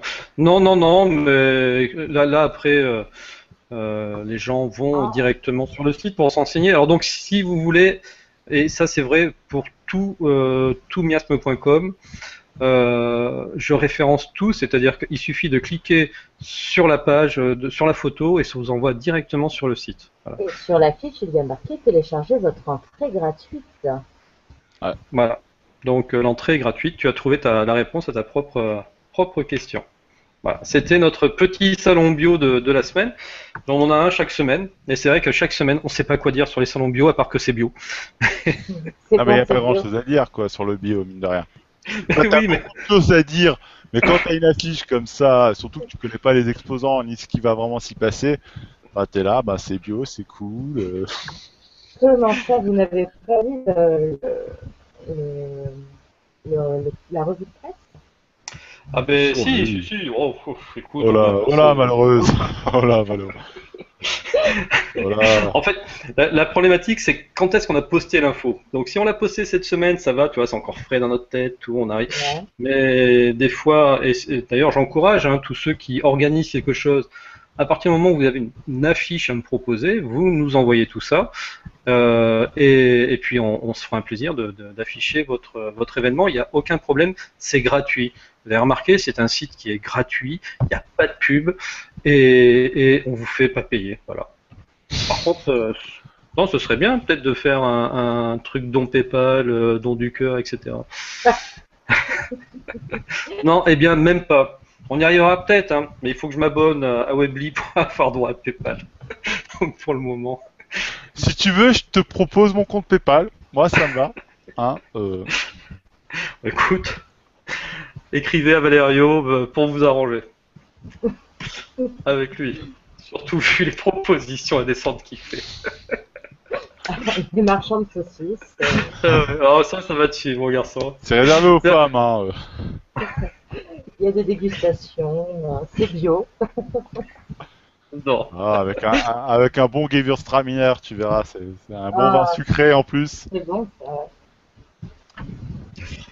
Enfin Allez, voilà. ben, notre professeur Henri Joyeux, moi je l'adore, monsieur Henri Joyeux. Ah ben lui par contre, tu vois, la charcuterie, je suis pas sûr qu'il soit très très pour. Ouais, bah oui. Si vous avez jamais entendu Henri Joyeux, bah ça, je pense que si vous l'écoutez en boucle pendant une semaine, Ah, bah après, tu manges plus en fait. Hein. C'est le genre de personnes que quand tu les écoutes, t'as plus envie de manger. ah mais si, tu manges différemment. C'est Oui, ça ouais. qui est intéressant. Ouais, mais Euh, c'est bien ça le problème. Bah, tu vas plus chez McCrado, quoi. ah, Oula, tu vas plus. oula, mais alors moi j'ai un problème. Si je peux plus y aller, j'y travaille plus alors. Genre ouais. mon travail, Oh, moi. si On t'a j'avais pas- su. On t'a pas tout dit, Lily, on t'a pas tout dit. Oh, je suis déçue. Je t'envoie un don du cœur. Voilà. Voilà, Alors, envoyez-moi les dons du cœur et j'irai plus jamais au McDo, promis. on fait un appel à tout le monde. Si vous voulez que Valerio arrête de travailler chez McDo, eh bien, envoyez vos dons. Hein. Il vous enverra son adresse PayPal. C'est ça. Et puis, t'as juste besoin de quoi Ah, 30 50 000 euros histoire que je me 30 000. refasse. Voilà. Par mois, hein, bien sûr. Ah, genre, je suis quand même pas aussi exigeant. D'un coup d'un seul, c'est bon. Ok. En tout cas, voilà. Donc, monsieur professeur Henri Joyeux, qui est passé assez régulièrement sur BTLV, vous pouvez retrouver des conférences de lui sur YouTube. Nutrition et prévention des maladies de civilisation. Voilà, vraiment, moi, il m'a ouvert les yeux sur un certain nombre de choses concernant l'alimentation. J'ai limité, on va dire, très fortement ma consommation de viande depuis. Alors l'arrêter complètement, j'ai pas encore réussi, mais ça y viendra un jour. Le lait, j'ai encore du mal à me passer de fromage, hein. Et puis le lait de Ouais, mais soja, c'est quand même un peu dégueulasse, mais sinon, tu sais quand on dit qu'il faut arrêter le lait, ok le lait, mais est-ce que les produits laitiers, enfin franchement le fromage c'est trop bon quoi. Le fromage, C'est pas encore pareil mais parce que le c'est pas fromage, pareil. Enfin pour moi un fromage c'est pas pareil que la bouteille de lait quoi. c'est pas pareil. mais bon, lui sa petite phrase, c'est de dire qu'il mangera un yaourt, eh bien le jour où il aura un pied dans la tombe, quoi. Voilà. Donc, pour dire que c'est du poison. En tout cas, même si parfois ça peut paraître un peu too much, il connaît son sujet, il argumente, et au moins ça permet de vous amener à réfléchir, et, parce que effectivement, on n'est pas dévot, quoi. Non, Et, il a raison de il a- pointer du doigt les industries agroalimentaires qui nous fournissent de la malbouffe, quoi. on est tout à fait d'accord. Donc voilà. Tu sais que moi ça fait 2-3 ans, il y a plein de produits que j'ai arrêté. Hein. Le coca j'en bois une fois tous les 10 ans. Je mange beaucoup plus de fruits et légumes. Les bonbons, j'en mange une fois, pareil, tous les 10 ans. Hein. S'il y en a pas dans une soirée, j'en mange pas. Et alors, un truc assez intéressant, c'est que par exemple, tu sais, les bonbons, les boissons énergisantes, j'ai remarqué que quand j'en mangeais, notamment, le plus drôle, c'est pour les boissons énergisantes, genre Red Bull et compagnie, là, c'est qu'après, j'étais fatigué. Après, j'étais plus fatigué. Donc, le truc, c'est censé te booster. Mais après, je sais pas, je dois pas bien le digérer. C'est après, moi, je suis claqué une fois que je mange ces trucs-là. C'est le principe du guronzan. Donc, je ne sais pas si les étudiants continuent à tourner au guronzan, mais c'est ça. C'est tu fais des nuits de révision. Donc, pour pas trop dormir, tu te boostes au guronzan. Alors, t'as la pêche, il n'y a pas de souci, hein. Mais après, je te dis pas la chute, quoi. Et c'est pareil pour tout ce qui est Red Bull, etc. Ça te donne un coup de fouet, mais après, tu mets 10 ans à Ben récupérer. moi, il n'y a même pas le coup de fouet, tu vois. Ça me tue. Alors, quand je mange un paquet de bonbons, mais j'ai l'impression que mon corps, il met toute son énergie, je suis fracassé. Il y a plein de trucs que je mange pas parce que je sais que quand je vais les manger, après, je vais être fracassé. Par contre, tu vois, quand je vais à la caisse, par exemple, hier, j'étais à la caisse, j'avais 4 sachets de bananes, tu vois. Des bananes, j'adore ça. Je prends que ça. Et ça, tu peux en manger à volonté, ça te fait pas grossir, c'est trop bon. Et voilà, c'est la fête. D'accord. Donc toi, tu es en train de dire que tu manges des bonbons et ça te donne la pêche. Il y a quoi dans tes bonbons? Ces petits trucs Non, acidulés qui pètent sous la dent? pas les bonbons, je parlais des boissons énergisantes. Ah, j'ai eu peur. Non, non. Les bonbons, quand j'en mange, ça me donne pas la pêche, je suis fracassé. Les boissons énergisantes, ça me donne pas la pêche, je suis fracassé aussi. Parce que moi, j'ai l'impression qu'il y a des aliments que je digère pas et que... Imagine le gars, il s'est tapé son paquet de fraises Tagada, il est fracassé, quoi. Non, mais sincèrement, moi, quand je mange, je te jure qu'après, je ne bouge plus, je suis fatigué, tu vois, j'ai envie de me reposer. Et en fait, on s'en rend pas compte, mais le corps, il dépense une énergie de dingue pour digérer. Hein. Vraiment. Ouais, Hein. on est. Et en plus, c'est pas bon. Pardon? Et en plus, c'est Et pas en plus, bon. c'est pas bon. Et en plus, Ça c'est a un pas... mauvais goût. Ah, j'irai pas jusque là parce que franchement, une fraise tagada, ça reste une fraise tagada quoi. Et vous savez, et c'est pour ça qu'elles font du cheval, hein, les fraises. Hein. Parce que tagada. Enfin bref, Ah ouais, voilà. mais ça, c'est la culture carambar, hein. Là, on peut plus rien faire. T'en as droit à une par soirée. C'est ce que je dis à Marc. Hein. On accepte une par soirée. Après, c'est Allez, donc tout ça pour dire, allez, pour revenir à Professeur Joyeux et Madame Bouguet-Joyeux, qui est aussi conférencière. Ça se passe mercredi 30 mars à 20h et c'est à Lyon, dans le 3e arrondissement, salle Édouard Herriot, ou Herriot, je ne sais pas comment est-ce qu'il prononce cela. Allez, on passe à la presse, messieurs, dames. On arrive bientôt à la fin de notre 3e numéro de Miasme. Donc, la presse de mars. Alors, j'ai trouvé 2 nouveaux magazines que je ne connaissais pas. Un magazine qui s'appelle Kaizen, qui est un bimensuel et qui n'est diffusé que sur Internet. Et un second magazine qui s'appelle Plantes et Santé et qui lui est un mensuel. Voilà, je ne connaissais pas du tout. Est-ce que ces magazines vous parlent ou est-ce que vous avez envie de parler d'autre chose? Lily, Moi, est-ce que tu je il y en avait connais un pas qui... du tout. Bon, à part Inexploré que je connais et que j'adore, parce que franchement, très bien documenté, euh, bien écrit, bien expliqué. Mais alors les deux autres, je ne connaissais pas. Alors, le Inexploré de ce mois-ci, donc produit par l'INRES, La Révolution Quantique, bah, moi, ça me passionne, toute cette partie, quoi, tout ce qui est quantique, et je crois que ça passionne aussi beaucoup de monde. Tout à l'heure, je parlais de Philippe Guillemont. Alors, j'en profite juste pour vous montrer, si vous allez dans News, j'ai posté une news cette semaine, donc qui est comment ça s'appelle? Hop, qui est la conférence de Philippe Guillemont, qui est lui le grand spécialiste de la théorie du quantique. Donc, si vous allez sur le lien, vous allez arriver au site qui est géré par Kaizen. D'ailleurs, c'est comme ça que j'ai découvert cette revue, qui a l'air vraiment très bien comme revue Kaizen. C'est-à-dire qu'il y a 2 mois, le dossier c'était que dit la quantique, et du coup, ils en ont profité pour faire une conférence avec Philippe Guillemont. Donc, vous pouvez l'écouter en écoute libre, et honnêtement, c'est un vrai régal. Le thème, c'était pour provoquer d'heureux hasards, il faut se relier au soi. Voilà. Donc, c'était la petite parenthèse pour Monsieur Guillemont. Et j'essaie de retrouver la page où j'étais. Je suis perdu. Ah, ben, je reviens dans la presse, pardon. Donc, Kaizen, voilà, qui est ici. Ah, excuse-moi, Lily, je suis encore bloqué sur toi. Je le fais pas exprès, donc les gens ont vu ce que j'ai décrit encore une fois que par le petit carré. Je suis vraiment désolé. Donc Kaizen, qui est le site qui a organisé la conférence, comme je disais tout à l'heure, de Philippe Guillemont, a sorti son bimestriel ce mois-ci, Travailler moins pour vivre plus. Alors ça doit être logiquement une phrase du Parti Socialiste, non? Oh là là là là là là.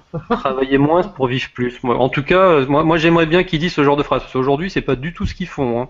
Que C'est ça ce soit qu'ils d'un disent. côté ou de l'autre, c'est pas du tout leur optique. Hein. C'est travailler plus pour peut-être pour vivre moins. J'ai le sentiment. Voilà, c'est ça, pour mourir plus vite, ouais. Voilà. Et en tout On cas, va pour dire vivre ça. moins bien. Ouais, merci. Et après, on va nous taxer de feignants, alors que c'est faux. Hein, les Français, c'est pas parce qu'ils sont passés aux 35 heures qu'ils ont été moins productifs. Au contraire, ils ont amélioré leur productivité. Et comparé aux pays européens, on est, je crois, le 3e pays avec la meilleure productivité. Donc c'est pas finalement une histoire de passer beaucoup de temps au travail, c'est une histoire de s'organiser dans son travail pour être efficace. Voilà. Alors je sais pas de quoi parle l'article, hein, parce que je n'ai pas reçu l'article, mais voilà, je vous invite, si vous connaissez pas Kaizen, à découvrir cette revue. Et donc la deuxième revue dont je souhaitais parler, c'était Plantes et Santé. Alors, Plantes et Santé, Ostéoporose. ouais, alors c'est pas forcément l'article qui C'est la tête qui m'avait interpellé. Moi, l'article qui m'avait plutôt interpellé, si je reviens sur Plantes et Santé comme ça, je suis désolé de mouliner, parce que forcément il est à la fin, c'est pas marrant. C'est un article, voilà, il y a le sommaire qui est ici. Oui, je suis passé par là parce que j'ai loupé mon lien. Je viens de m'en apercevoir, j'ai pas mis mon lien à jour. Donc il y a un petit article ici sur une petite plante qui s'appelle le lamier. Est-ce que vous connaissez le lamier, qu'on appelle aussi l'ortie blanc? Oui. J'en ai Ouais. dans le jardin. C'est vrai? Ouais. Et tu l'utilises, t'en fais quoi? Pour l'instant, j'en sais rien, mais c'est vrai que pour l'eczéma, c'est radical. Enfin, ça a de mille et une vertus. C'est ce qu'on dit aux enfants que ça améliore la circulation du sang, c'est ça? Non, j'en sais rien. Ce que Non, j'ai non. cru entendre sur les orties. L'ortie blanche ne pique pas. Hein. Ah, l'ortie blanc ne pique pas. Ah bah non, c'est pas celle-là alors. Non, celle qui pique, c'est pas la bonne. Ah merde. Alors, celle qui pique l'ortie, tu peux en faire beaucoup de choses, hein, déjà. Tu peux en faire un herbicide naturel, tu peux en faire de l'engrais, et tu peux aussi en faire des soins. Et donc le lamier, j'étais sur Doctissimo pour en savoir un petit peu plus. Et, effectivement, le lamier blanc ou ortie blanche ne pique pas et recèle de nombreuses vertus phytothérapie. On l'utilise comme diurétique, comme hémostatique, et ainsi que pour ses propriétés toniques, rafraîchissantes ou vulnéraires.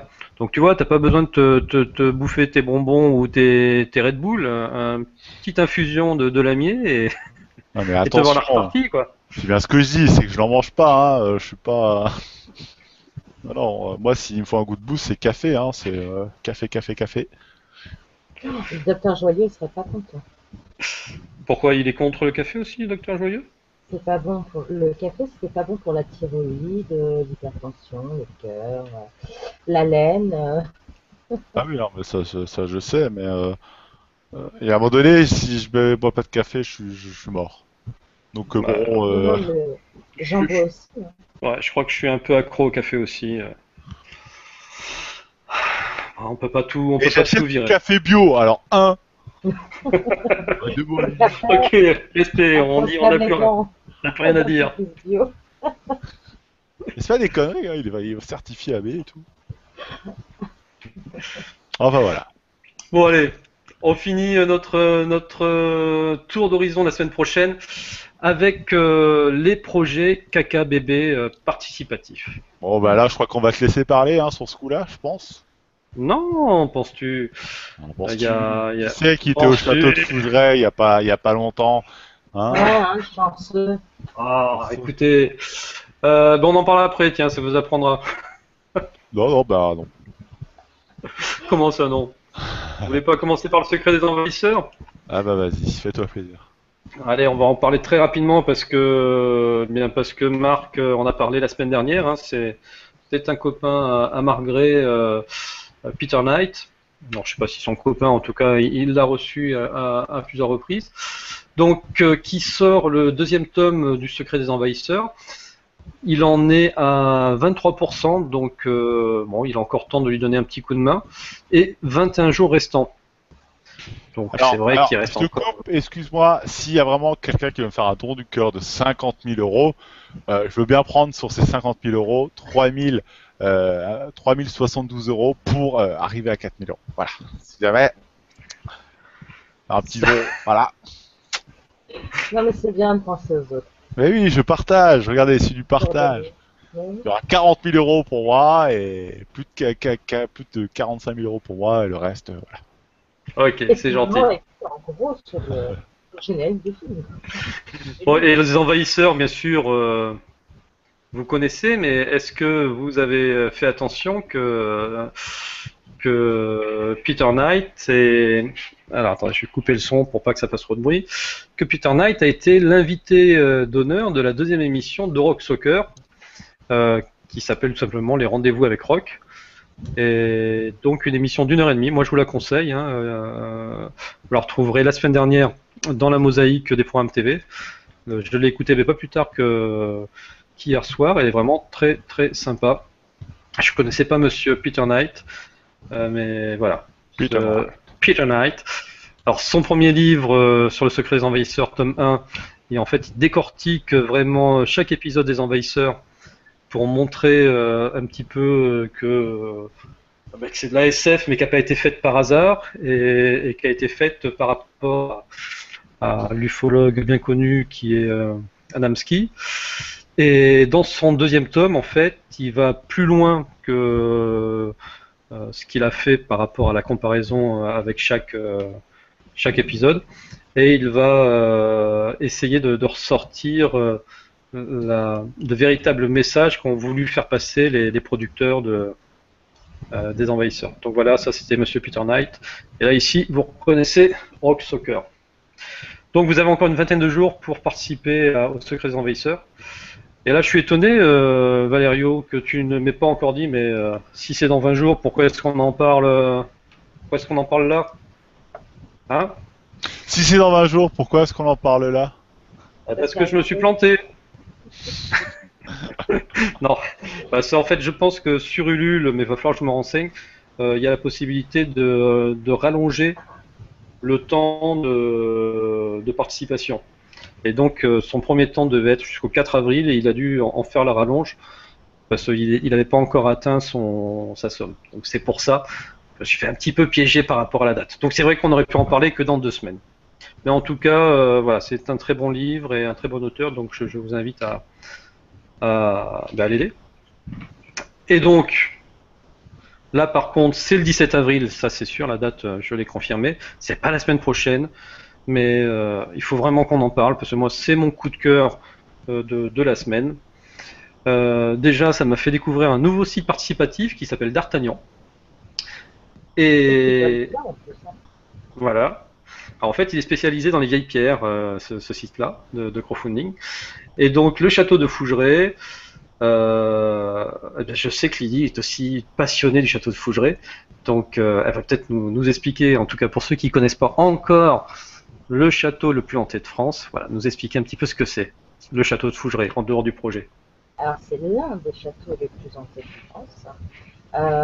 Donc, c'est un château. Alors, après, l'histoire même du château, je ne pourrais pas vous donner les dates exactes.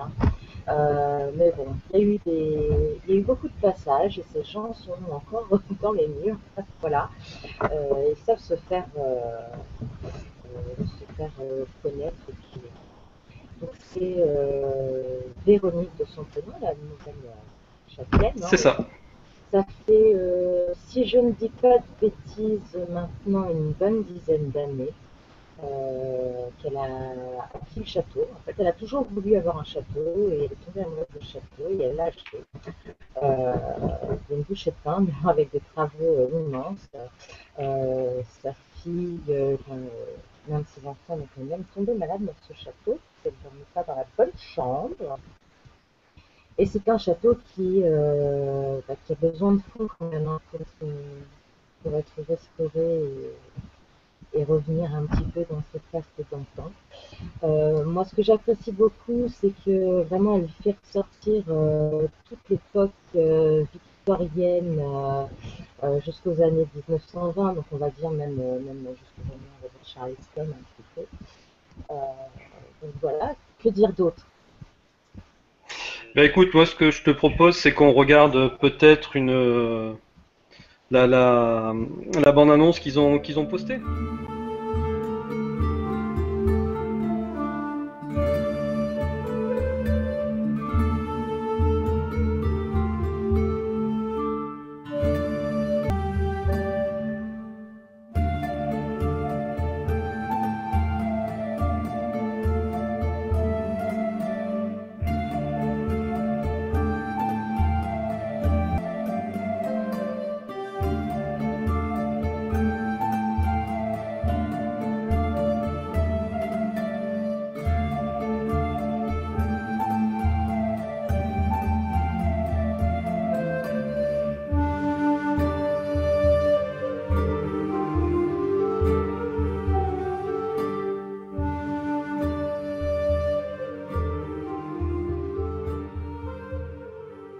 En fait, c'est donc la vidéo qu'ils ont mis pour illustrer justement le projet participatif. Donc, ils demandent 5 000 euros. Pour le moment, ils en sont à 26%. Donc, il reste encore 23 jours. Ouais, si vous faites un don de 5000 balles, de 50 000 balles, je peux peut-être un petit peu aider de ce côté-là. On peut s'arranger, on va envoyer le délire. Hein. T'es pas actionnaire chez McDo? Avec moi, on peut. Non, je suis pas actionnaire chez McDo. Non, ça, malheureusement, non. Ouais, malheureusement. Ah, t'as pas la frite? J'ai pas peur. Non, J'ai pas la non, la faites pas répéter, pitié. Bon, elle avait le droit, elle aussi, à une. Ouais. Allez, juste pour finir avec Fougeray. Non, mais j'ai donc- la patate. Hein. Moi, ce que je voulais Et j'ai la vous dire. saucisse. J'ai la saucisse. Oh non. Allez, on va y arriver à la fin. Là, il nous reste encore 5 minutes. Non, allez, sérieusement, 5 minutes. Donc, le château de Fougeray. Alors, c'est vrai que l'animation 3D, elle est sympa, mais elle met pas en valeur exactement ce que ce qu'ils veulent faire avec le projet, en fait, ce qu'ils veulent faire avec le projet, c'est reconstruire cette tour-là, qui est Ouais. une tour qui est à l'extérieur, qui est en train de s'écrouler. Alors, ils demandent 5000 euros. Donc, ceux qui s'y connaissent un petit peu vont se dire, non mais 5000 euros, c'est pas assez, quoi. Effectivement, le projet global pour la tour, c'est un peu plus de, je crois, 110 000 ou 130 000 euros, je sais plus exactement ce qu'ils m'ont dit. Déjà, rien que pour refaire les créneaux, il y en a pour 35 000 euros. Ils ne referont pas refaire tous les créneaux, il n'y en a que 40%. Alors, ce qui est sympa au niveau des contreparties, moi je trouve ça sympa comme tout. Alors, il y en a une qui est un peu chère, mais vous pouvez, pour 500 euros, graver votre nom dans la pierre et passer ensuite une nuit dans la chambre du tueur à la hache. Mais C'est sympa, dis donc. ah non, mais les contreparties, c'est des contreparties de malades. Et en plus, je crois que c'est Véronique qui a écrit les textes. Elle est pleine d'humour. Ouais. C'est juste énorme. Voilà. Avec un peu de sous, moi je me ferais bien la 1000 euros ou plus, le pass VIP pour la saison 2016. Bon, c'est juste génial. Alors pour tout vous avouer, effectivement, j'ai été à Fougeray, mais pas plus tard que cette semaine, pour pouvoir faire un petit film, parce que je trouvais que la maquette, voilà, ça rendait pas super bien pour vendre le projet. Donc j'ai pas eu le temps de finir le montage. Donc Lily, je sais que tu es déçue. Tu t'attendais à voir le film peut-être ce soir. Je vous le montrerai la semaine prochaine. De toute manière, le projet, on en reparlera un petit peu chaque semaine jusqu'à la fin du projet sur D'Artagnan. Mais ils sont juste adorables. Vous verrez, y a François qui m'a fait faire la visite. Ça devait durer 5 minutes. On y a passé plus d'une heure. Il m'a fait visiter l'extérieur et l'intérieur. L'intérieur, c'est juste un truc de malade. C'est un cabinet de curiosité. Je ne sais pas si vous imaginez des cabinets de curiosité à la fin du 19e. Voilà, il y a des petits objets super sympas partout, dans toutes les pièces. Presque, vous pourriez passer des heures entières dans chaque pièce pour voir voilà, tout ce qu'il y a.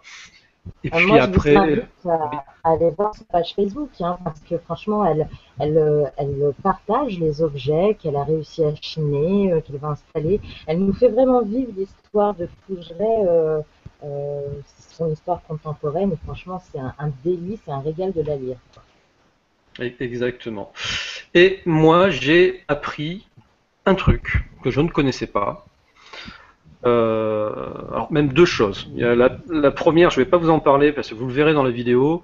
Il fait une révélation que je n'avais pas encore entendue ni dans toutes les émissions qu'on avait faites à BTLV sur Fougeray, ni nulle part. Donc, et c'est pas une révélation, on va dire paranormale, mais ça va intéresser tous les ésotéristes.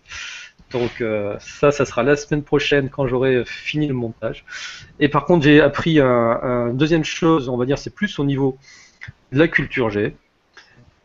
J'ai découvert les Opinicus. En fait, sur cette cheminée-là, de gravé, il y a 2 Opinicus de gravé. Est-ce que vous savez ce que sont les Opinicus? Des griffons? Oh là là là là là là, tu es plus rapide que ton ombre, c'est ça, à tapoter sur Google et mon ami? C'est ça, exactement. Non, il se trouve que les griffons sont dans un jeu très ésotérique parce que j'attends de voir toujours le spécialiste en ésotérisme qui s'intéressera au monde du jeu vidéo parce que je pense que le monde du jeu vidéo est beaucoup plus ésotérique que le monde du cinéma. Bien Parce sûr. qu'il peut s'autoriser beaucoup plus de choses et est beaucoup plus complet. Et on trouve les griffons et les Opinicus dans la saga The Witcher. Où, par exemple, la saga The Witcher, on intègre un sorcier. Voilà. Je suis tout à fait d'accord avec toi. Et d'ailleurs, on peut voir ici un Opinicus, le symbole de l'Opinicus. Ah, pardon, je repasse sur la page. Donc là, vous voyez le symbole de l'Opinicus qui est ici. Alors, c'est pas tout à fait un griffon, un Opinicus. Donc, un griffon, la définition, vous voyez comment c'est fait. C'est un corps arrière de lion avec un corps avant d'aigle, des oreilles de cheval et une queue de serpent. Donc ça, c'est le griffon, on va dire, standard. Ouais. Ensuite, vous avez l'Opinicus, qui est une petite variante du griffon, c'est-à-dire qu'il a ses 4 membres qui sont des membres de lion, donc les 2 pattes arrière ainsi que les 2 pattes avant.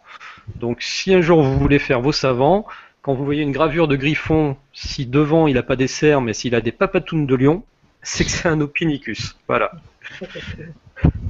Et enfin, dans la famille, il y a aussi les hippogriffes. Ah, ça, je- Et l'hippogriffe, c'est le griffon qui, au lieu d'avoir un demi-corps de lion, il a un demi-corps de cheval ou de jument. Voilà. Donc les trois variantes sur cette race-là.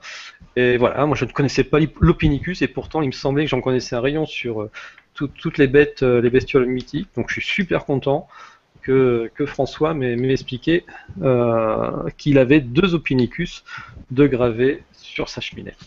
Est-ce que tu as ressenti quelque chose quand il y a été? Est-ce qu'il y avait une sorte d'ambiance spéciale? Est-ce que tu as ressenti voilà, des présences ou des Dis non, énergies? comme ça casse tout le truc, tu vois. Allô? Alors, j'ai un souffle dans mon dos, une main qui se pose sur mon épaule.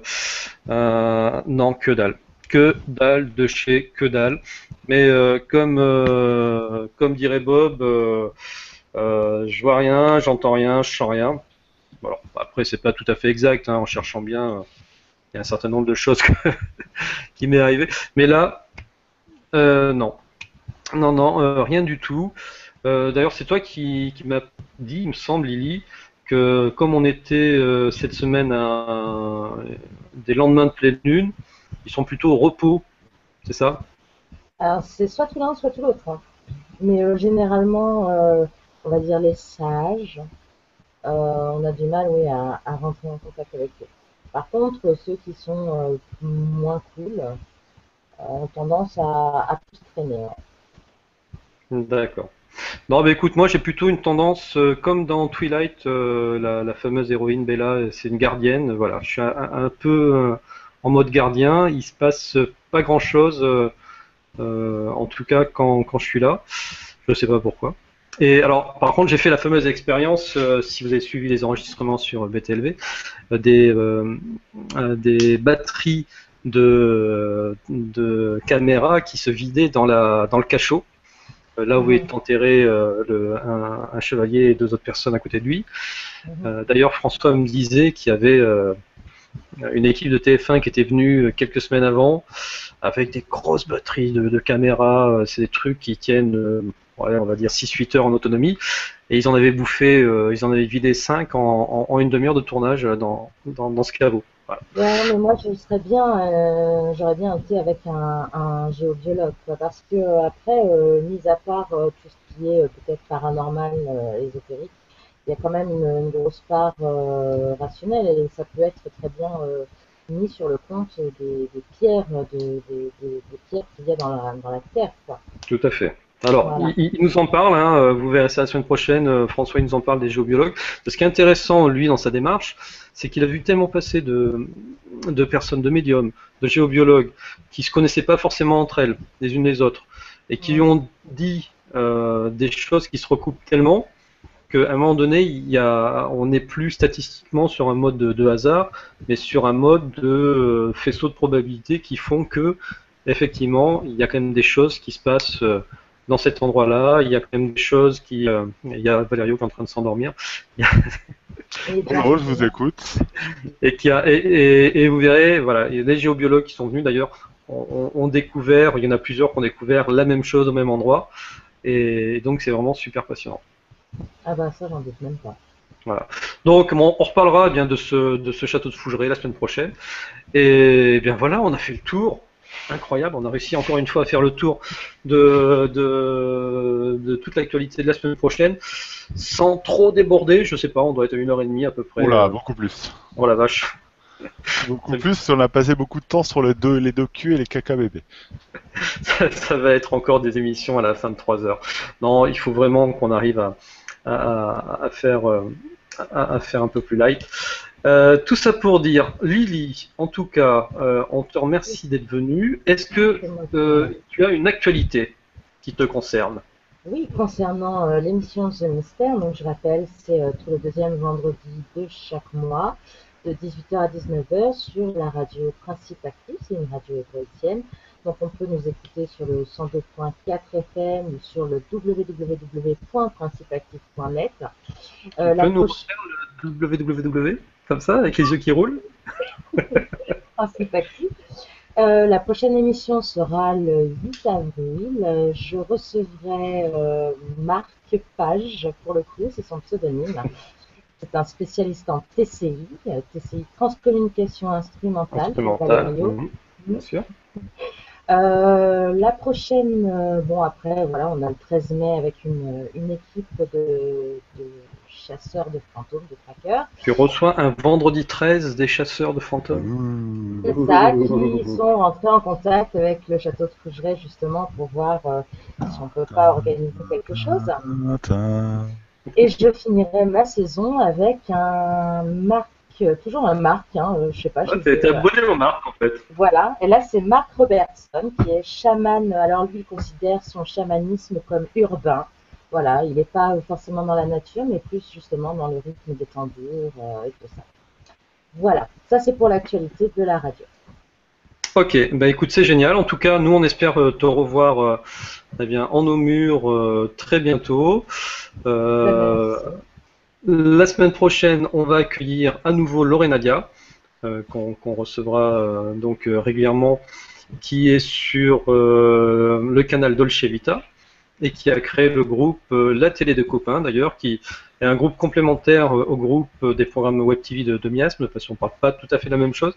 Donc c'est bien de voir les deux groupes et aussi de voir son édito qu'elle fait elle aussi le dimanche. Voilà, là si après avec les deux éditos il vous manque encore des infos, c'est pas possible. La semaine suivante, nous allons recevoir David Mochiel. Ensuite la semaine d'après, donc ça va être la deuxième semaine d'avril, nous allons recevoir Laisse la surprise, laisse les surprises, ne dis rien. Nous allons recevoir Monsieur. Voilà. Voilà. C'est bien comme ça. Faut pas le dire, faut pas le dire. Voilà. Pour la sortie de son livre Titane. Ça, par contre, j'ai le droit de le dire. En tout cas, vous aurez la surprise dans 2 semaines. Ceci dit, ils vont sur miasme.com, onglet programme. Faut pas le dire. Alors, au moins, t'auras forcé les gens à y aller. Ils sauront tout. Ok, en tout cas, merci d'être resté jusque-là.